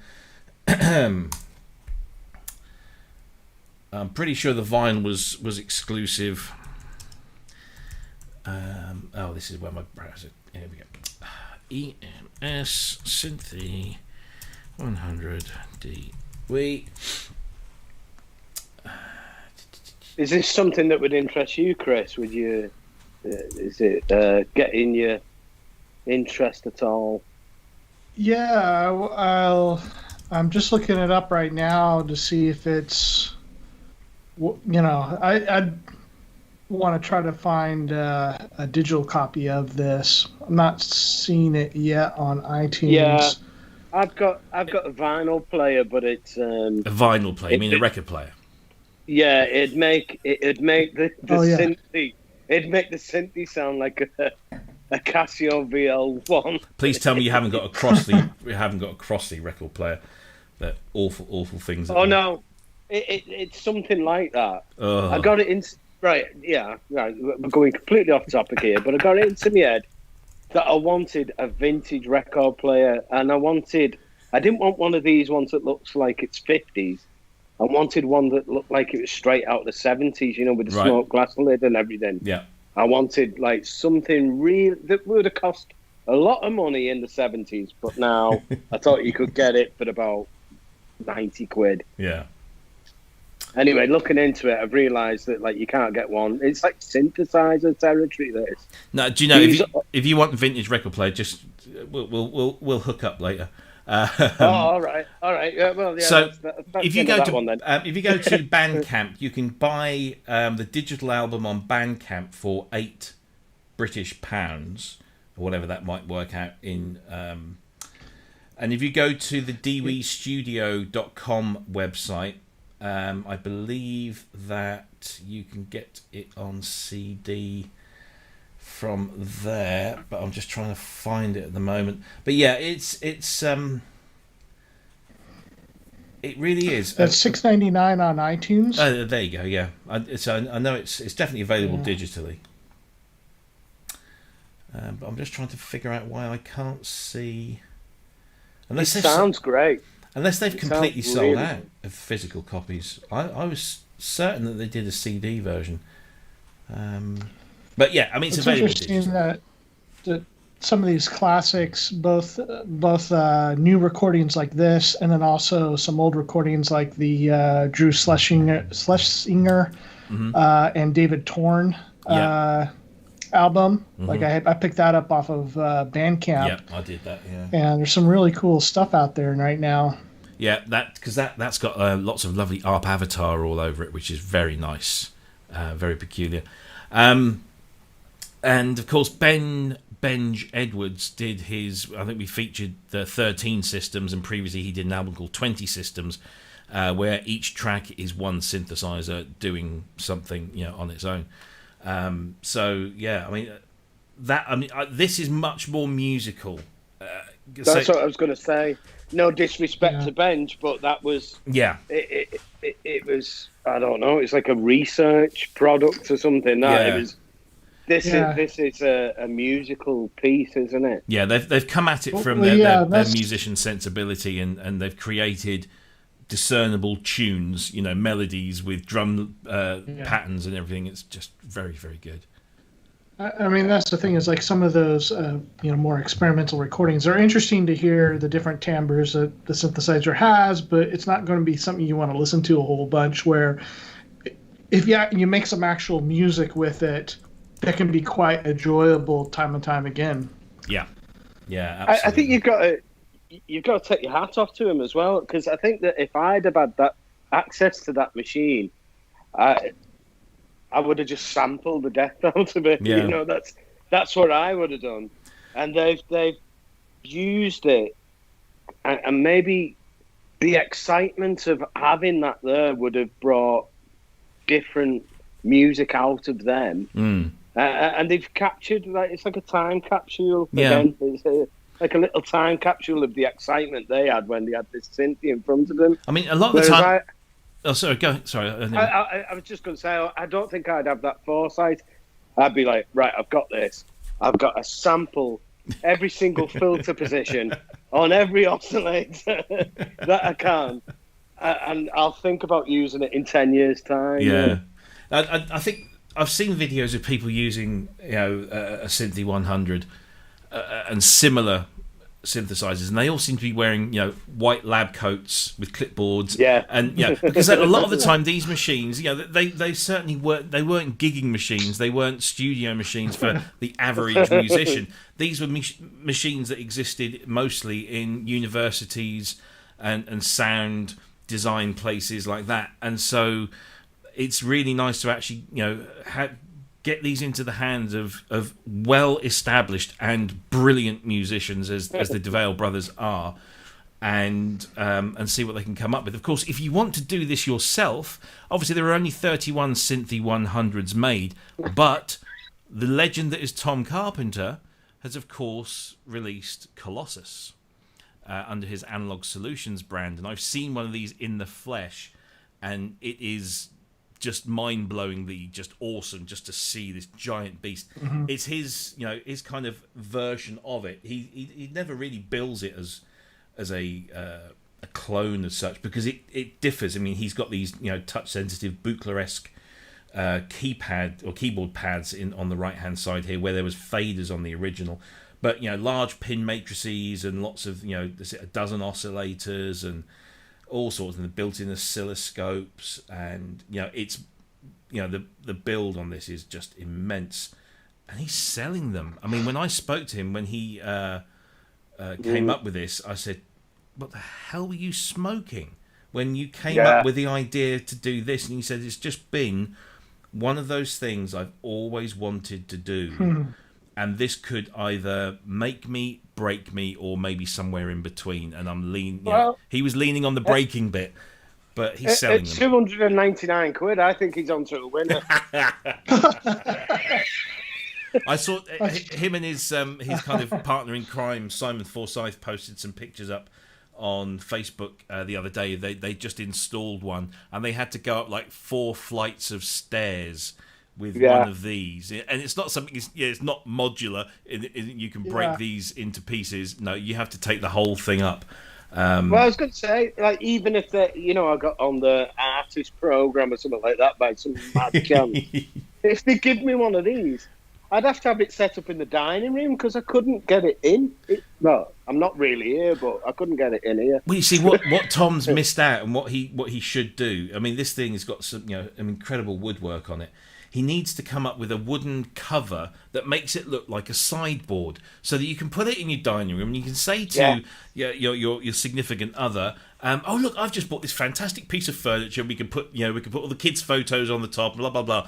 And then when she's out of the room, just like this, and then start making all these wonderful noises. But it's all fun and games until she comes home and there's you and 3 other guys in white lab coats and clipboards, and one of them saying, We are going to begin to modulate the oscillator's cutoff, or the VCF's cutoff with the LFO. Let's set to...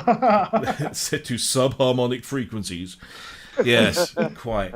But yeah, I mean, what a great... I mean, if you can, something, I always live by that adage that, just because you can doesn't mean you should. But in Tom's case, just because he can, I'm glad that he did.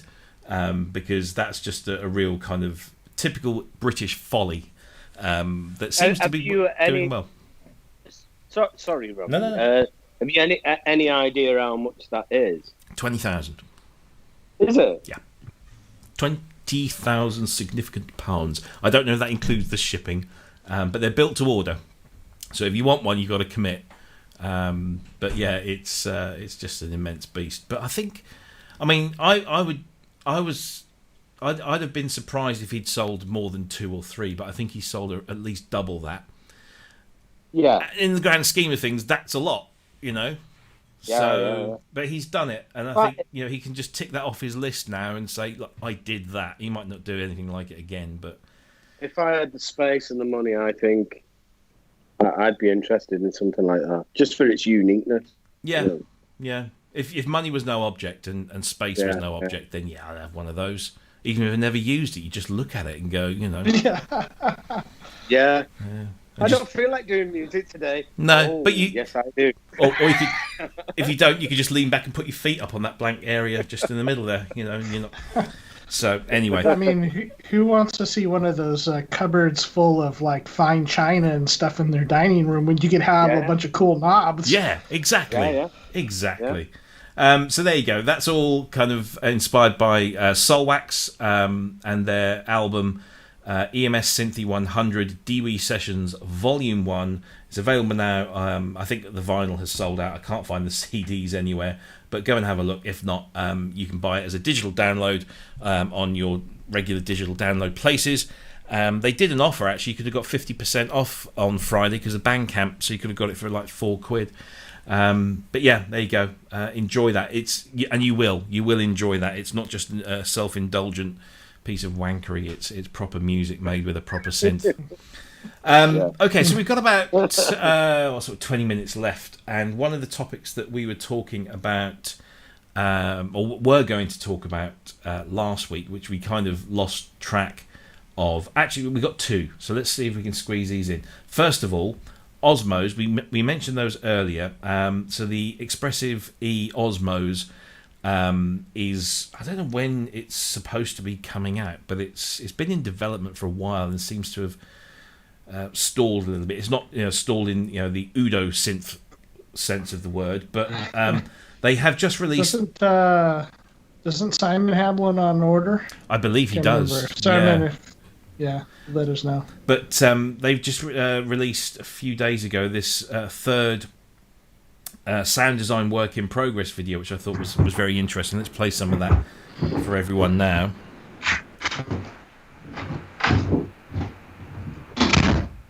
That was Ben, by the way. That wasn't the Osmose. Here we go.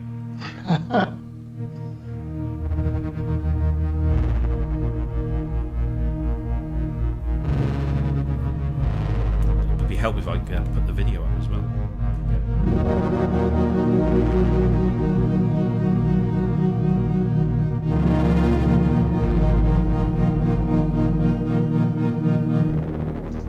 I mean, it sounds stunning. It really does. I don't know what is the engine in this. Do you know? Is it sample based or? I don't know for sure. I keep forgetting that it has a synth engine in it because it's such a cool keyboard. Yeah, I do. It says sounds, blah, blah, blah, classic synth sounds, FM keys, cinematic pads, lo-fi experiments, all taking advantage of the keybed. No, I'll have to have a look into that. But I mean, it's an incredibly expressive keyboard. That I can't say I like the visual design of it. That that whole kind of exposed thing, particularly from the back. Let me just bring that picture up. I don't know if you guys can see this. So this is it, in the video clip itself. The all of the black elements, they just look misshapen or out of line. if you're going to do that, they look like they're made out of just horrible rubber. Now maybe that's a development thing. Maybe it's not fully developed, and the fully manufactured thing will be better. But I kind of had the same feeling where I thought it looked a little bit odd when the first time I saw it. I think it's interesting that they have those exceptionally long keys, and it makes me think of the Yamaha, the upper CS series, like the CS80, which had really long keys on it. Yeah, you could beat somebody over the head with them, couldn't you? But you're right. You don't need to see all of that. Like, it might be just as a functional piece of gear is to have some sort of covering over that, so you can at least have things on top of it if you needed to have that space in the studio. Yeah, I mean, aside, it doesn't. Yeah, I kind of agree. It doesn't really look that great having the exposed ends. Yeah, aside from the kind of the visual aesthetic of it, is the dust and the ingress of whatever can be spilt or accumulate in a keyboard. It's bad enough when it's got a cover on. This doesn't have a cover, so I can just imagine. Just see. Maybe ExpressiveE will come out with a tool that little vacuum cleaner that you go between the keys in. But I don't know. Maybe this. It just always struck me that when you look at that thing, when you look at the actual entire keyboard on the left hand side, it looks beautiful. It's very very nicely designed control surface to the left of the keyboard. But then the keyboard itself just looks very uneven and rubbery, and I imagine this is going to be. I mean, one of the interesting things that the Argon 8, whatever the extended version is, the 61 key one that haven't come out yet. Yeah. One of the things they did is they moved the controls to the left side, which you're thinking like, well, it's not centered very well, but then you can set your iPad for doing software editing on it, just sitting on top of it or something else. With this, I think they're kind of showing off the design of it, but it would probably functionally be better, as you said, just to have some of it covered so you don't spill all over it. But if you want to have something else, another controller on top of it. But this thing functionally, I mean, forget the synthesizer that's connected to it. We talked a little bit about this on Jamie's show, and just for me coming to it, when I sit down with a keyboard, so I'm like the only person that never got piano lessons as a kid. My sister got them. Damn her. And so I sit down, I do think about things since I've been playing guitar for so long, a little more in that way. And so having the ability is to affect the sound by your touch, and of course that's why I'm a big fan of Aftertouch. Yeah. But I mean, when I'm playing my Moog 1, I'm sitting. I don't know if I'm even in the shot or not here, but like I'm not just pressing down on the key. For me as a guitarist, like I'm wiggling it, which I know doesn't do anything other than the pressure. Yeah. But to me, it puts me in the frame of mind of I'm creative. I'm creating something, and I have an expression. I have a connection with this instrument that's much more personal. The little movements that I have as a musician are going to make an effect on the sound. Yeah. And I think this does it, and it does it in a way that's a little more traditional than the Raleigh stuff is. I have some other like MP controllers like the Morph or Poly Aftertouch stuff like the Keystep or the X Key, but this is something that I could really see myself getting into. The only thing for me is I would really want the 61 key version. I would wait for it. I don't really care about the synthesizer on it, but I think it is probably in some sense smart for them to do to be able to show off what you can do with it.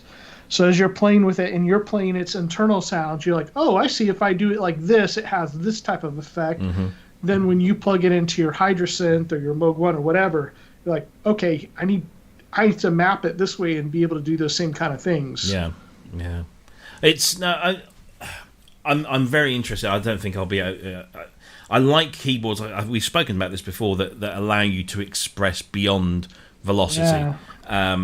And what was it, the GX1, the Yamaha GX1 that had the side movement that you could add vibrato by wiggling? I think it might have just been on the upper manual, the little tiny the SY2 they had up there, like the lead one, and you could just move it left and right as well as aftertouch, but you could do that and to get some vibrato. It also had that knee bar, didn't it, on the underside that you could just nudge with your knee to give yourself an extra effect or something. Yeah, but I'm not sure about the knee bar, but that wobbling from side to side, like Cryss was saying as well, that is so intuitive. I'm surprised it's never took off. That actually, I mean, like with the Synthsil Morph, that's the type of stuff you can do with it. I mean, I usually use this one here for drums, and I mean, it's got some other stuff you can control parameters and keys. But if you put on the keyboard one, I just haven't sat down long enough to really get super sophisticated with it. I did some really basic stuff, but it's the same kind of thing. So did you buy that to replace the Moog 1?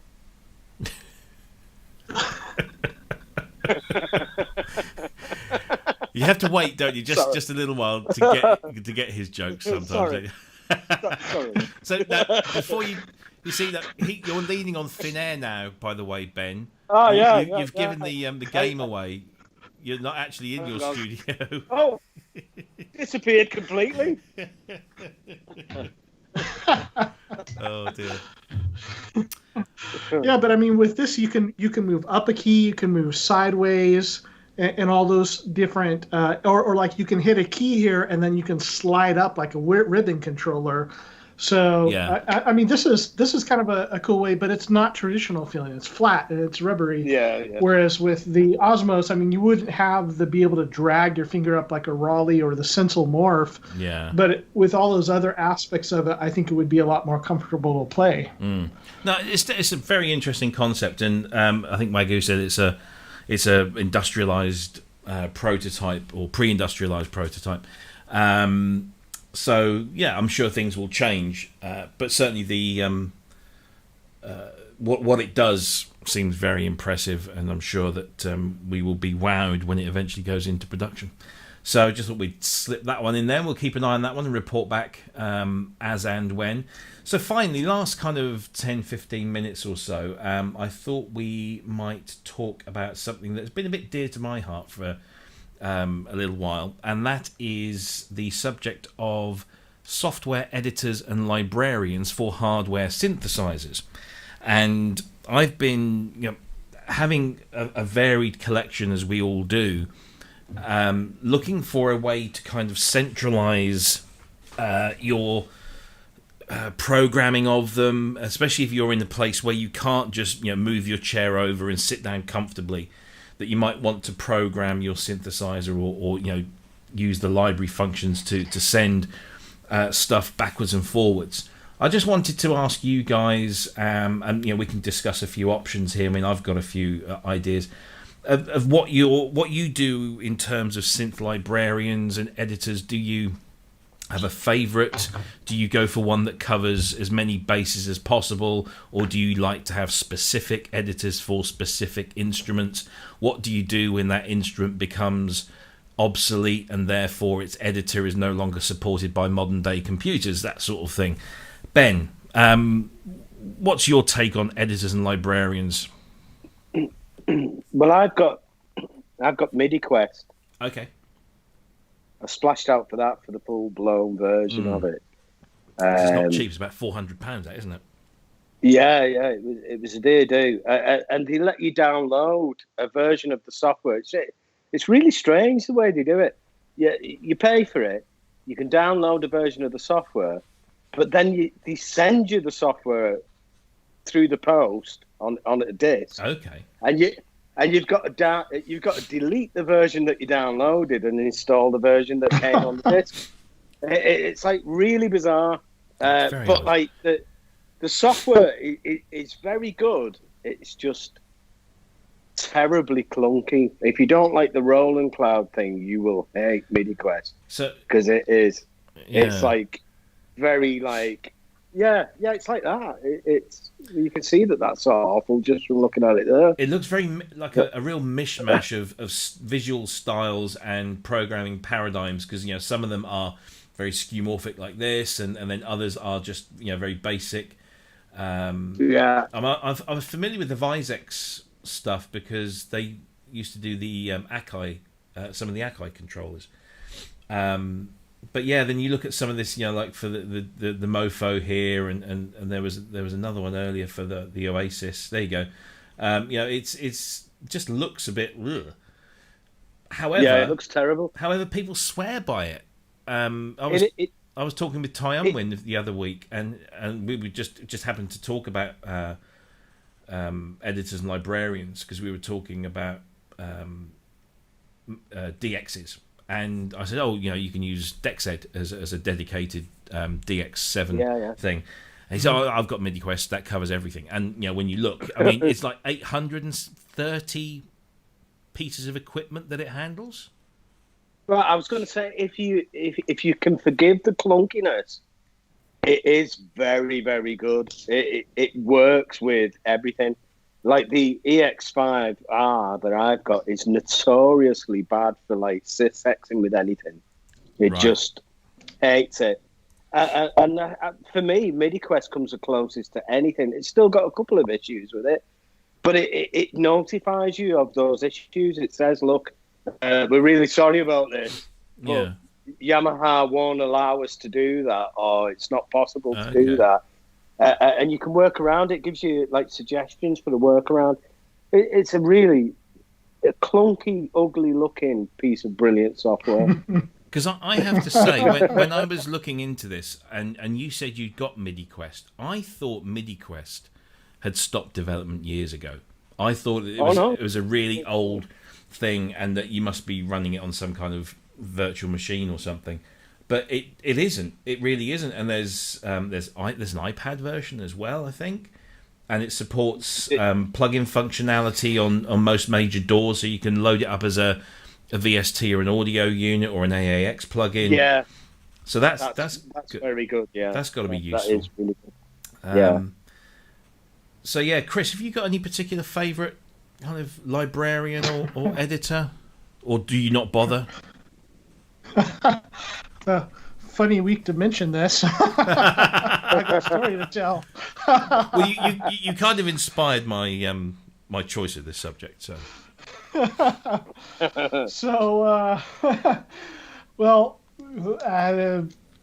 I got serious about programming synthesizers, like I went looking. So what would it be? The second synthesizer I bought.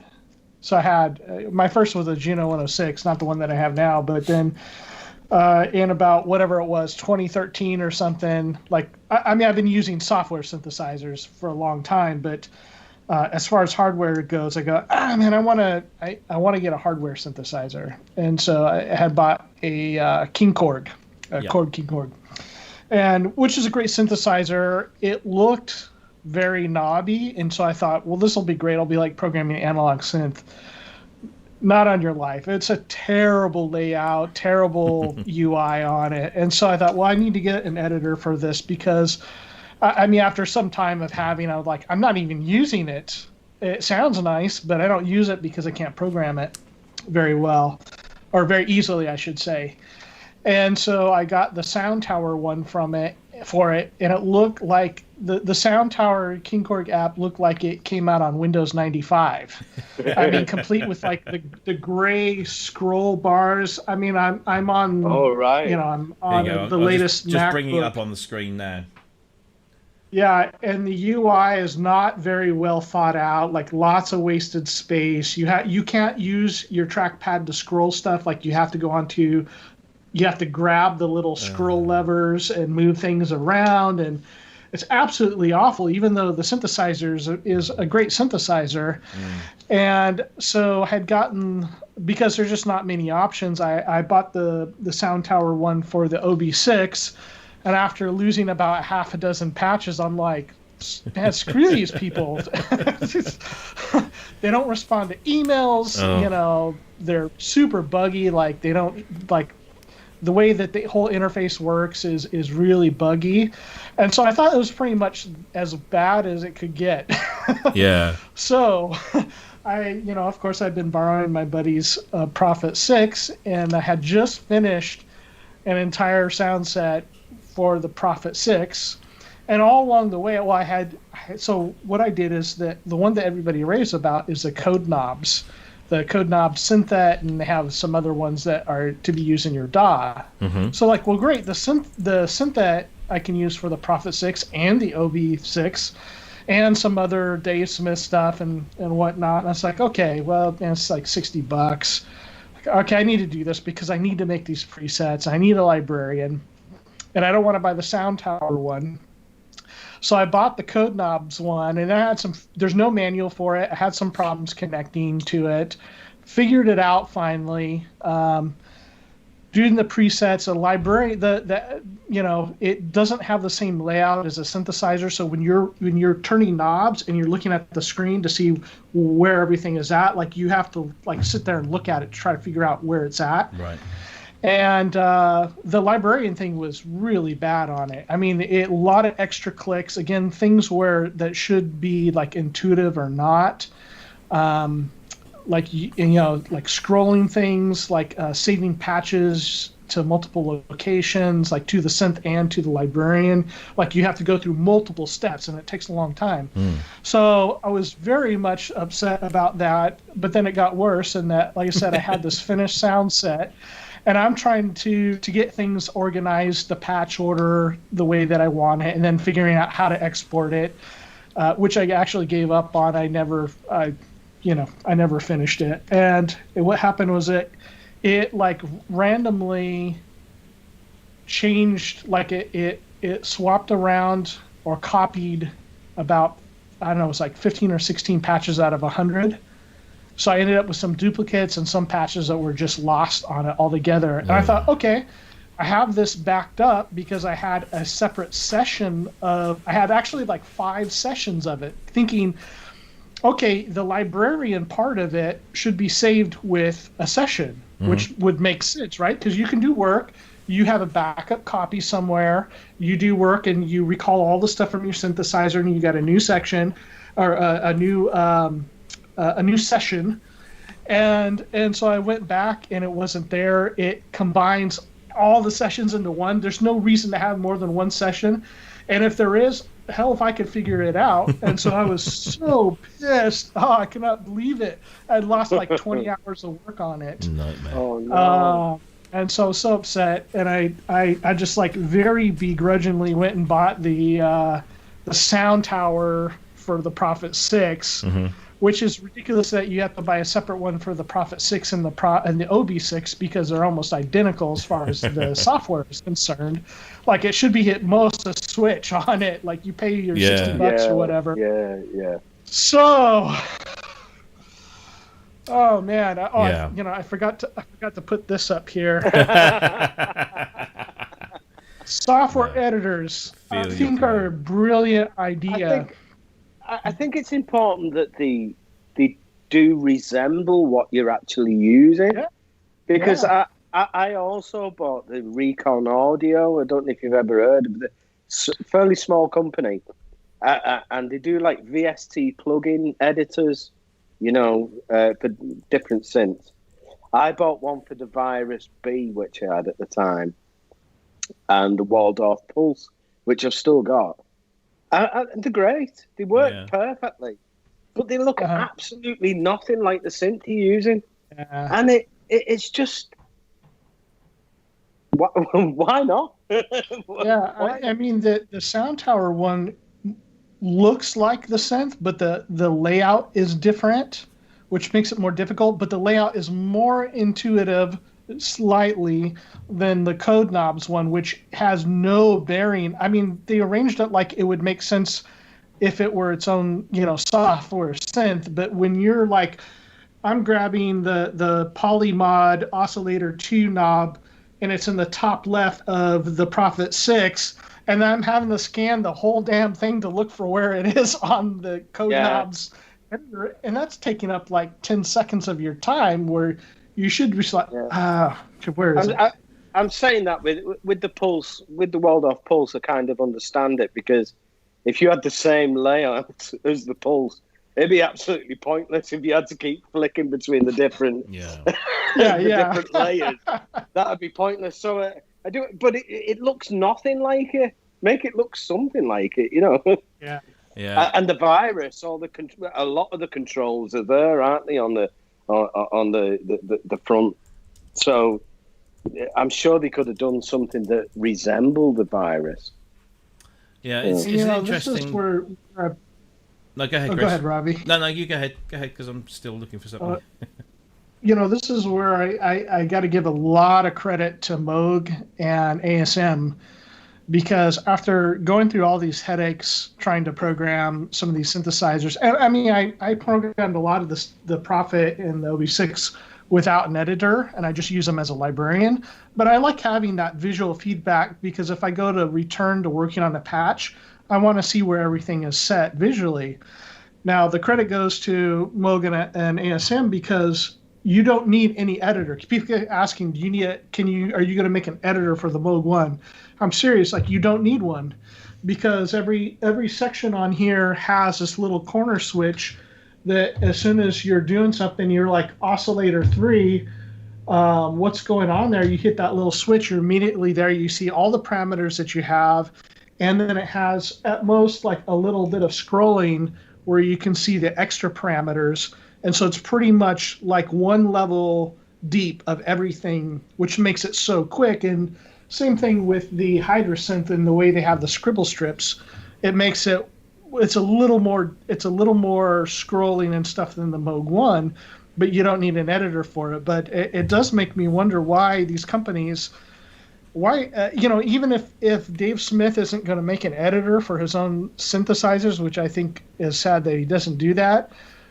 Good grief, somebody could really be cleaning up, because when your competition is Code Knobs and Sound Tower and the clunky interface of MIDI-Quest, and it's like there's so much room for somebody to make something that works really well and that does a really good job.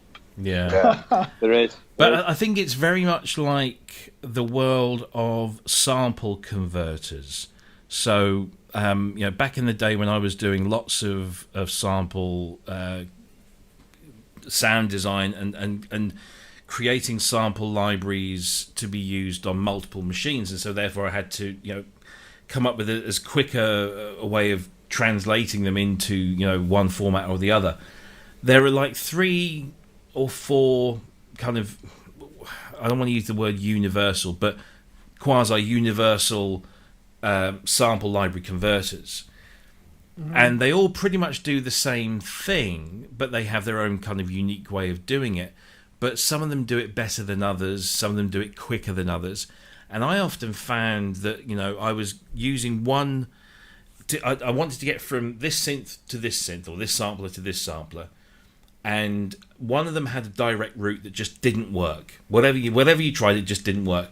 But then you would find that you could take one sample converter and convert it from the source machine to another kind of output that wasn't the one you were looking for, and then use another converter to take that output and convert it into the one you wanted. So it was like a two-step process. It's always like that, isn't it? Yeah. It always seems to be like that. But it worked, but it was a pain in the backside, because you had to batch convert all this and then batch convert all, and sometimes you couldn't do batch converts, and it was just horrible. And I think it's the same thing with sound librarians and editors, is that there's so many synthesizers out there to cater for that you start to then the code gets messy. And I know that everything communicates pretty much in the same MIDI protocol languages of sysx and CCs and NPRNs and whatever it is. Yeah. But the implementation and then the design of the panels, I think a lot of people take this job on and maybe just don't realize that everything is so kind of unique. And if they were to design front panels that looked exactly like the front panels of the machines they're supposed to be helping you with, that's going to take time. There might be copyright stuff involved there because it's a visual design. So who knows? Your third party, Roland might not like you copying their layouts and color schemes. Who knows? But some of the ones that I've looked at, which I've looked at a few, and one is called Patchbase, and this one is really kind of interesting, in as much as it has a large collection of supported synthesizers, things from like Oberheim Matrix 1000s, Nord Leeds, Blofelds, JDXIs, lots of Yamaha stuff in there as well, which is what brought it to my attention. But they use this very kind of Ableton-esque, very flat design. Again, it doesn't necessarily match the layout of the controls on the synthesizer, but is very simple and understandable, and it is very slick. It scales very nicely, so you can have it as a very small thing on your screen. You can make it go full screen. You can just drag it to any size that you want, and it fits. And the list of supported synthesizers, here we've got Akai, Alesis, Casio, Klaviyo, Dave Smith, and Sonic, Korg, and we're talking vintage Korg as well as modern Korg. Oberheims, lots of Roland supported in there, lots of Yamahas, particularly the FM synths, and the FS1R is supported in there as well, which is always useful. It's really good. My only problem with Patchbase is the cost. So you can subscribe to the system for I think it's like £80 a year and have access to everything, or you can buy the individual editor for the synth that you want at about $38.99 per synth. So I've probably got, I don't know, half a dozen of these in here that I would find it useful for. So buying them individually makes it quite expensive. But do I want to be paying £80 a year for it? I'm not entirely sure this is a subscription-based candidate for me. It's not really, is it? No. However, they also do an iPad version, which is very, very good. So that's another thing that the iPad editor is an interesting paradigm in itself. Now, obviously, given my penchant for FM synthesis, DexEd for me is an incredibly useful editor, but of course it's just for one, well, maybe two or three types of synth. Just the 6-op FM, but it's great. It works fantastic as a librarian, and I use it all the time to go through, because there's thousands and thousands of patches. It's just brilliant to go through, pick out the ones I want, and make my own bank of sounds, and then just zap that across. So that's very useful. But there's also this thing, for if you are into FM, is FM Alive, and this has been going for a while now. And you've got the DX Manager and the SY Manager, each of those supporting the synthesizers that bear those initials. However, he's just started developing XY Manager, which is both together, and this supports original DX7s, TX7s, TX816s, the Mark II DX7s, and the TX802s, all the 4-ops, DX21, 27100, 81Z, DX11, FB01, SY77s, SY99s, and it's a lifetime license of $10. That's a bargain. Nice. So if you're into that, it's $10. That's it. Lifetime license. It's only a Windows app, so I have to run it in a VM, but that's fine. It works absolutely fine. So they're fairly specialist. But I recently came across this one, which is an open source project called Edisyn, which has a very similar kind of Ableton-esque interface. And supports quite a large array of synthesizers. So, again, Alesis, Casio, DSI, EMU, Kawai, Korg, Oberheim, Roland, Waldorf, Yamaha. Ben's just fallen through the floor. And that's completely free of charge, and seems to stand up, and it's multi-platform as well, Windows, Linux, and Mac OS. And, of course, there is also Controller, which I don't know if many people are familiar with Controller. Again, open source, works cross-platform, Windows, Mac OS X, and Linux. And there's a huge community of panel developers that produce, as you can see here, we look at this Pro 1, that looks like a Pro 1, as in the Behringer Pro 1. There's lots of others, the Neutron one looks like a Neutron.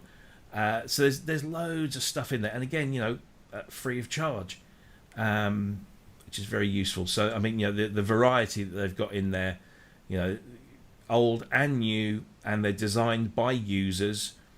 They've even got editors for plug-in boards that go into things like the Tritons and the motifs and stuff, and the analog modeling stuff that you could throw in. Just a huge range of stuff there, and it's free. Some of it's not great, some of it's brilliant, and there's lots of stuff that sits in between. But that's a really useful one, and again, it's completely free of charge. But what I'm a huge fan of is companies developing their own individual editors for their own hardware. And Modal and IK Multimedia are two that have really caught my attention in recent months, because their editors are brilliant. They're free, they're standalone, they work across platforms, including iOS. They look like the machine. Everything's pretty much in the same position as the machine. They work as plugins in your DAW, and it just opens everything up. And in fact, in the case of the Unos, it opens up more than what you have on the front panel. So some of those functions that you can't access on the front panel or are hidden behind shift button processes, they're all exposed in here, and it's just really good. And it manages your presets, and you can load in banks, save banks, do all sorts of stuff. And I'd like to see more companies go down that route. And also I think UDO was also working on one for the Super 6, if I recall. And one of the things that I think Synthesis will benefit from this is if they do a halfway decent job on it. I mean, first of all, great, it works. It'll be free. You can use it with your synthesizer. The other effect that it might have is that on people actually making competitive, like, okay, I can get a free one for whatever synthesizer, and somebody wants to sell me one, they've got to do a better job than the free one. Yeah. And I think that's maybe where, like, the competition between, there's not, when you look at Code Knobs and Sound Tower, like, they're not responsive to people, they're super buggy. And that if people had to overcome a halfway decent native, like, buy their own company, that it would probably push these people that want to make some money from it to do a better job at it. Yeah.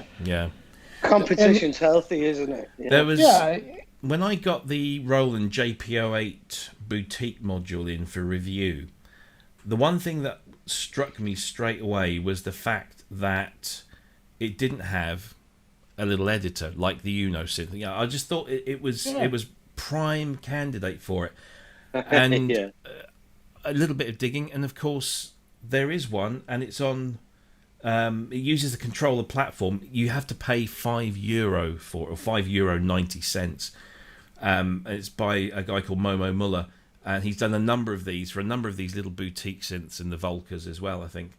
And they're beautifully designed. They work very well. And even though I had this unit in for review, so I knew I had to give it back, I bought this because it just made the whole experience that much more pleasurable. Mm-hmm. So, and as somebody pointed out in the chat room, these panels are designed by people like you and me who use this. So the designs are by users who have the the experience of using the hardware. So it's it's very nice. I got one of the. Sorry, go ahead, Chris. Ben.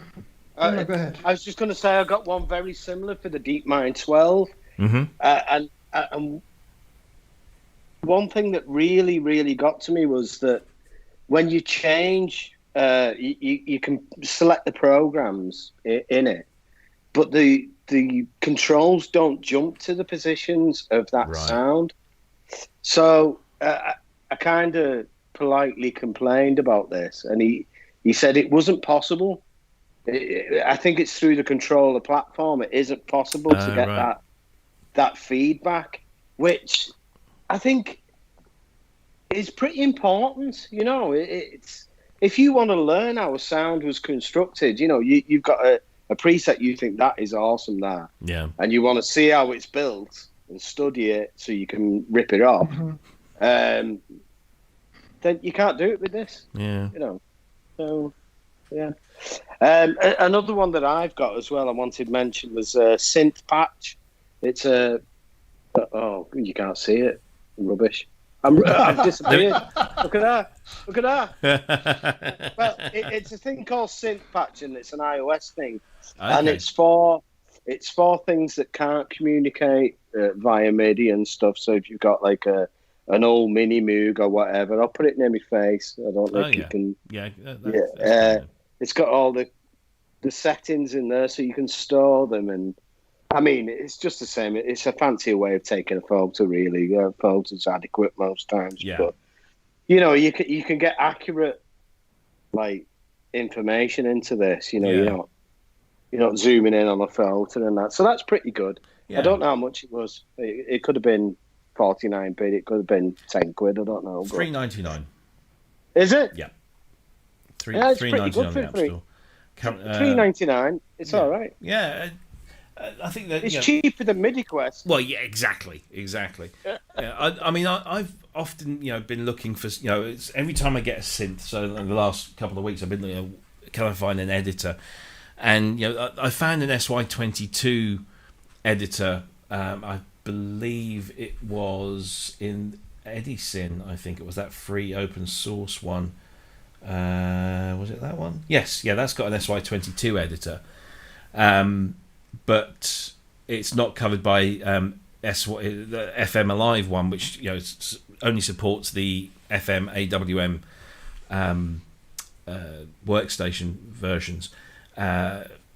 Similarly with the Korg Z1, I couldn't find anything for the Korg Z1 outside of it was another piece of software. So it's like if I want an editor or a librarian for each of my instruments, it looks like I'm going to have to go for having lots of different options, and that just makes it a pain, to have different things open. It would just be nice if somebody somewhere one day came up with a universal coverall and does everything, but I guess that's just probably impossible. And they're not going to make Korg aren't going to make a Z1 app anymore. So there you go. And so Akai as well. Akai had their own Axis software, which was brilliant, absolutely brilliant piece of software, really stable and detailed, and got you what you wanted to do. But of course, that died when they stopped making those machines, and they're only 32-bit. So you have to use get around using VMs and stuff, which again is just more of a palaver. But there you go. So there you go. I'm pretty sure that. Oh, sorry. No, I was just going to say. I'm pretty sure the Z1's in MIDI Quest. Yeah, it is. Yeah. But it's 400 quid. I mean, that's more than I paid for the synth. So it's, and I know that I could use MIDI Quest and pretty much everything else that's in the room here, but it's. Yeah. I can't remember seeing a Fairlight on there, but I think everything else was. Well, the Fairlight is its own editor. Dude. That's the thing. It is its own. Before I comment, Wagyu had the good zing, or you could buy synths with good controls on the synth already, Robbie. Well, this is very true. Ooh, bit below the belt there. Zing! It hurts. Well, I'll tell you what. Yes, all right. I know. The FMs. But I have a DX5, and that's got more controllers than the DX7. And it's actually quite nice to navigate around. But the Korg Z1, I have to say, coming from a Prophecy to that, the Prophecy just had those 5 randomly assignable knobs at the top, but this has got dedicated filter controls and ADSR controls, and it's much nicer to play around with, as I was finding out earlier on today, much to my neighbour's dismay, because that thing's a beast. It's an absolute sonic beast. Anyway, I think we've run our course, unless anybody else has got anything to add. Yeah, just one thing that I was going to comment about this is that I'm hoping, fingers crossed, that because all of a sudden Roland has having to pay so much attention to the cloud and get that mess sorted out with the manager and all this stuff, maybe like one of the things that people have been just hitting on all the time, whether it be the Roland Cloud stuff or the System 8, is like, why can't we swap patches between the System 8 and the cloud? Yeah. Why haven't you made that part easy in the librarian better? So that would be something that would be I would be looking forward to from, so we've talking about companies making their own editors, whether it's Modal or anybody else, that, man, I hope Roland kind of gets on top of that, because they should be getting it developed, because they want to do it with all of the Zen stuff, with the Jupiter X and XM and all the Groovebox stuff and the cloud. Maybe some of that will carry over and they'll work on the, again, maybe not. Maybe I'm just dreaming, but it would be nice. It would be nice if Roland could get the basic stuff right with the cloud. Yeah. I actually fixed my problem with Roland Cloud, because it was continuously telling me that there was an update for one of the stage piano library plugin things, which I don't have, and I hadn't downloaded and wasn't installed, but apparently I've still got an update, and it would tell me like 20 times a day that I'd got this. And so I thought, well, there's only two solutions here. I either download the bloody thing and then just leave it there, but I thought, no, why should I do that? So in the end, I went into the options setting and just set auto update. I just ticked the auto update box for everything, and it stopped. And I haven't had it since. I was having the same problem, and so I just deleted it and re-downloaded the manager, and it seemed to have taken care of it. I had that happen so when I first... Your way was easier. Yeah, well, when I first got Roland Cloud, I was getting this, and I submitted a ticket, and they said, yeah, uninstall it, reinstall it, it goes away. And it did. And then they upgraded the manager, a few weeks or a few months ago, and it all came back. And so I thought, I'll uninstall it and reinstall it.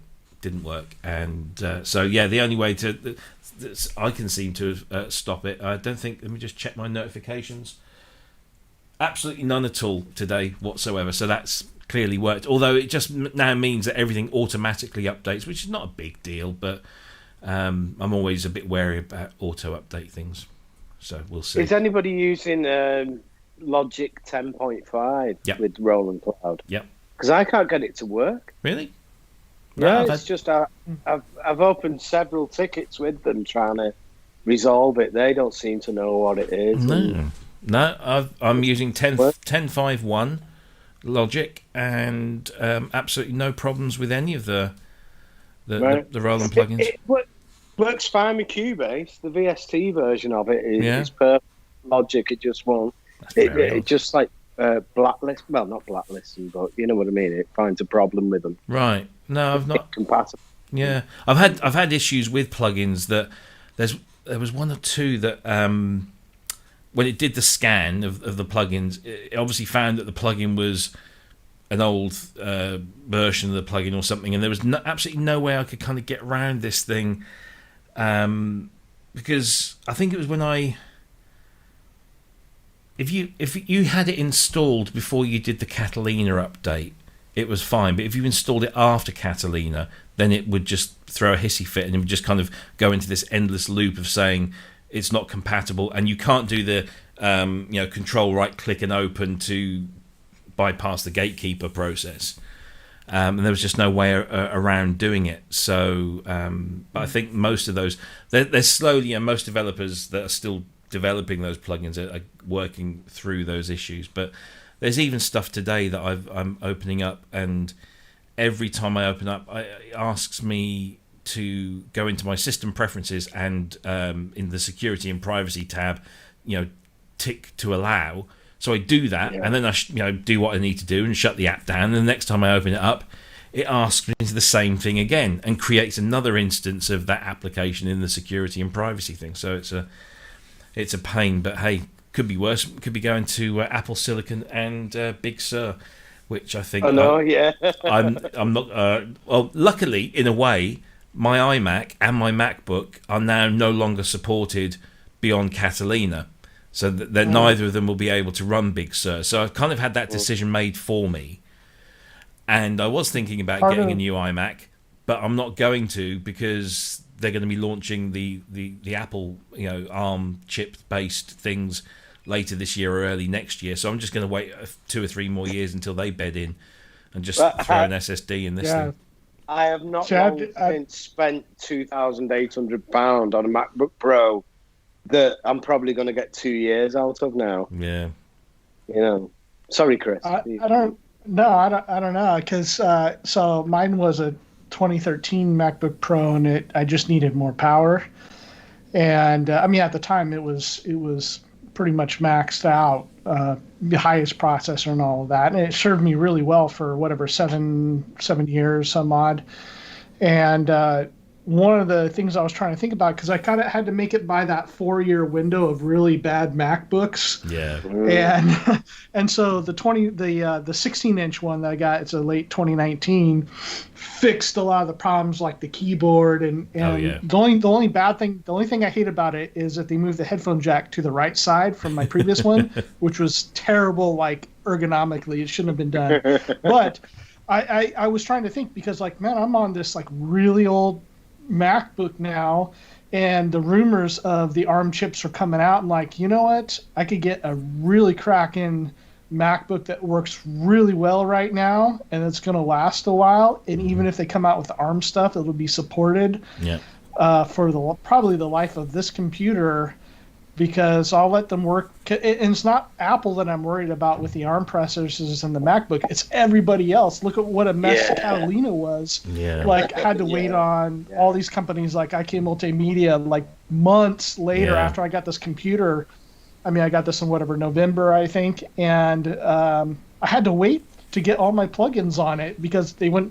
So I'm thinking going to something that, would have a transition. I know Apple's trying to make it so where it'll be easy to support both the Intel and ARM processors, and hopefully that works out well, and maybe this is not even a concern, but I figured, like, I'm going to go for the thing that I do need right now and that will probably last, and then by the time I upgrade to an ARM processor MacBook, they'll have worked out a lot of stuff, and they'll be a really good computer. And actually, not so much them, but everybody else will have gotten up to speed. Yeah. It's interesting. I've seen some benchmarks results coming in because they've started distributing the developer kits. So it's basically a Mac Mini with an ARM A12X, which I think is the iPad Pro, and with a little bit extra, and they're benchmarking, the speeds and the performance, pretty impressive, and that's just off the a souped up iPad Pro processor. So when they actually put in the dedicated iMac and MacBook versions of these, it's going to be interesting. But it's not something with Apple, you can't afford to be their guinea pig because it's an expensive business. If it's a PC thing, it's obviously a lot more affordable, and you can take a risk and swap a card in and out and whatever. But with this, I mean, this is such a jump. I wasn't on, I wasn't using Macs when they went from PowerPC to Intel. So I remember I remember some of the horror stories of Rosetta and everything. And I found an interesting thing. The Rosetta EULA forbids you to virtualize Snow Leopard, which is the last one I think that supported Rosetta. Yeah, so 10.6. 10.6, that's it. So you can't virtualize it. Because I've got Snow Leopard. It was the first OS that I had as a Mac user. And I've got the DVD of it. I thought, I'll have a nice little Snow Leopard VM that I can run Rosetta and run some of those old PowerPC programs like editors and things like that. And when I looked through Parallel's thing, it said we don't support Snow Leopard unless it's Snow Leopard Server Edition, which of course you have to pay handsomely for. It's going to be madness, isn't it? Yeah, it's going to be an interesting few years, I think, in terms of Apple users. I think like I said, I'm just going to stick with Catalina. I've had no problems with it at all. Everything now, is pretty much working. I'm just going to throw an SSD into this. My MacBook is absolutely fine, but I'll throw an SSD into this iMac once I can, get it to the shop. That'll make a big difference for you. Yeah. And then that will last me another 2 or 3 years, I think. And by which time you'd think that everything would kind of settle down and everyone will be up to date with it. So anyway, I think we've gone over time, and about time we knock things on the head because I need to go and use the facilities, and I'm a bit hungry as well. We had an early dinner or a late lunch, so I'm kind of peckish. Ben, what you got planned for this week? Going to finish off that studio behind you? I'm going to have to, aren't I? Even though it's not here. I've gone dead. I've gone dead blurred. I've gone dead blurred, and the studio's still in focus. I know. That's like... Well, yeah, same as it ever was. Go on, turn the background off. Show the people where you really are. All right, okay. How do you do that? Hang on. Here it is. I think. Oh, I've got the spinning beach ball of death. Hang on. There you go. That's where the... He's in his front room.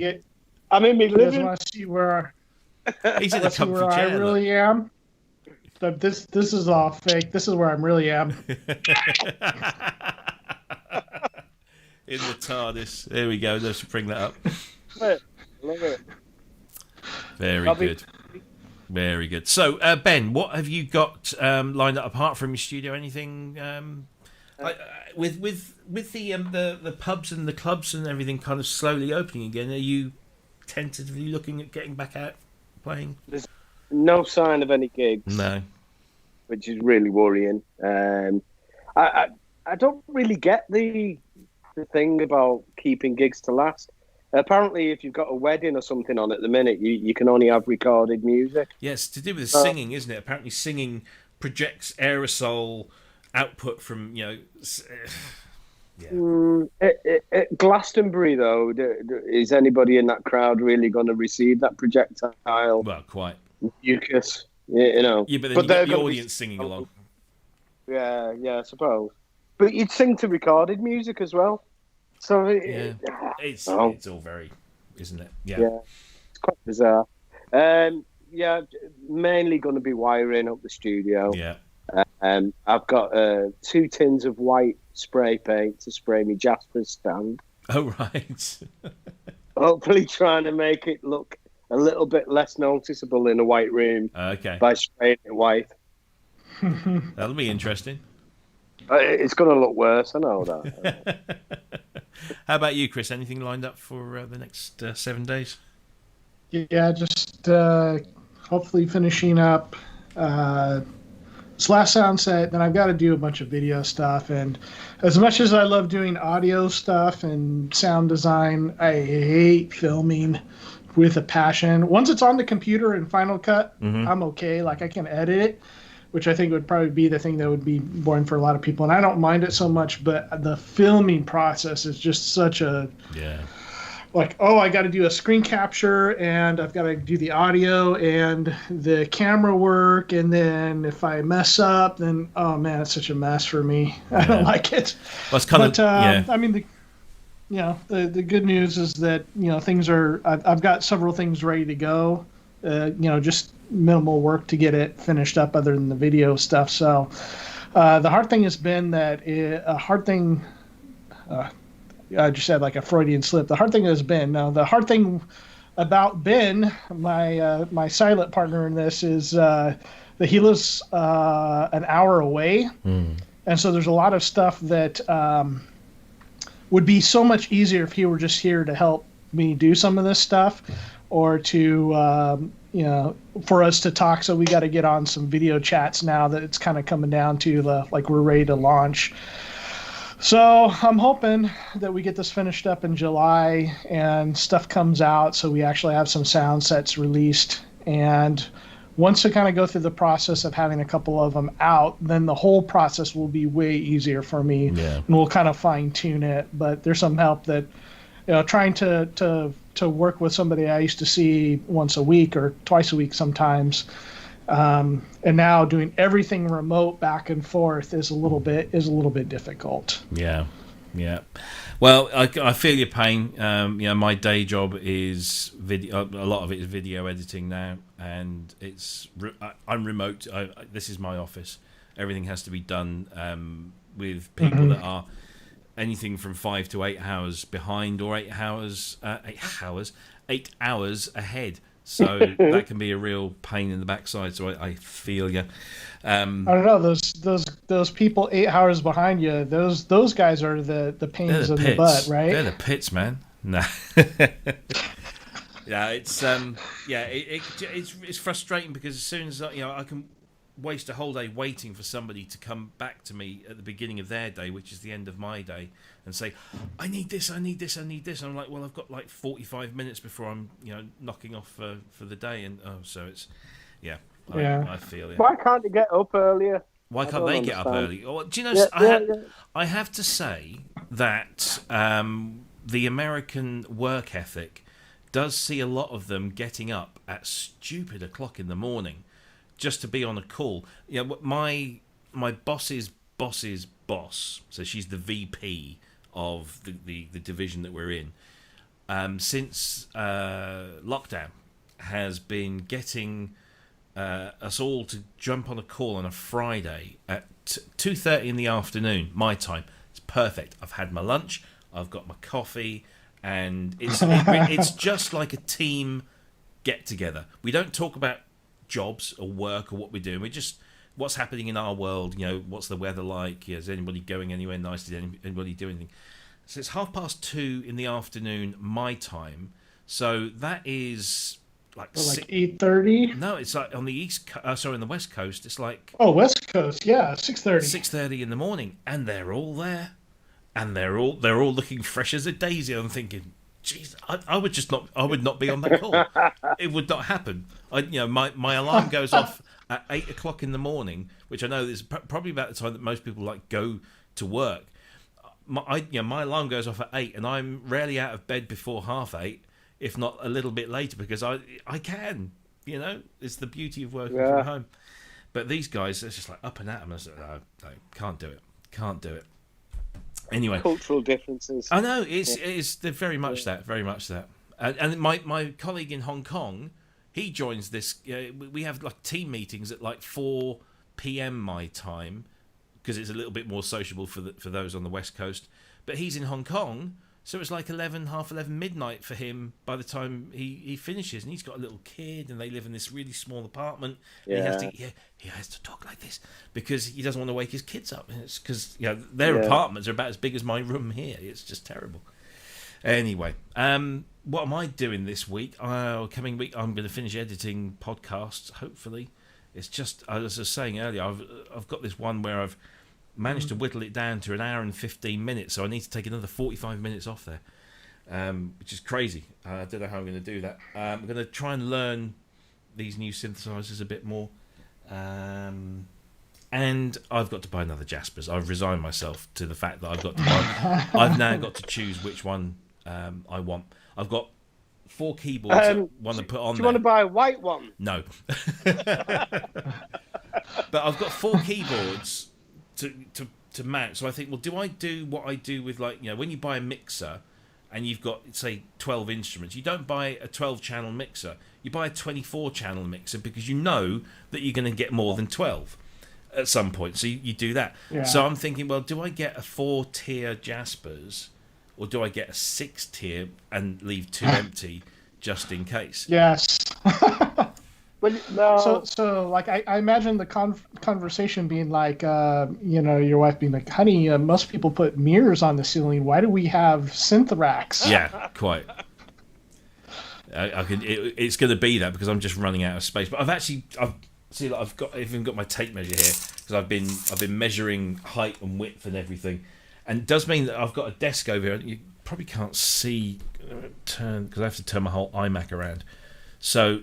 You can see the Fairlight just over here. That's sitting on a big desk. The desk is at the edge of the Fairlight here, so it's a big wooden desk with metal legs that has a filing cabinet at the end, which I rarely use.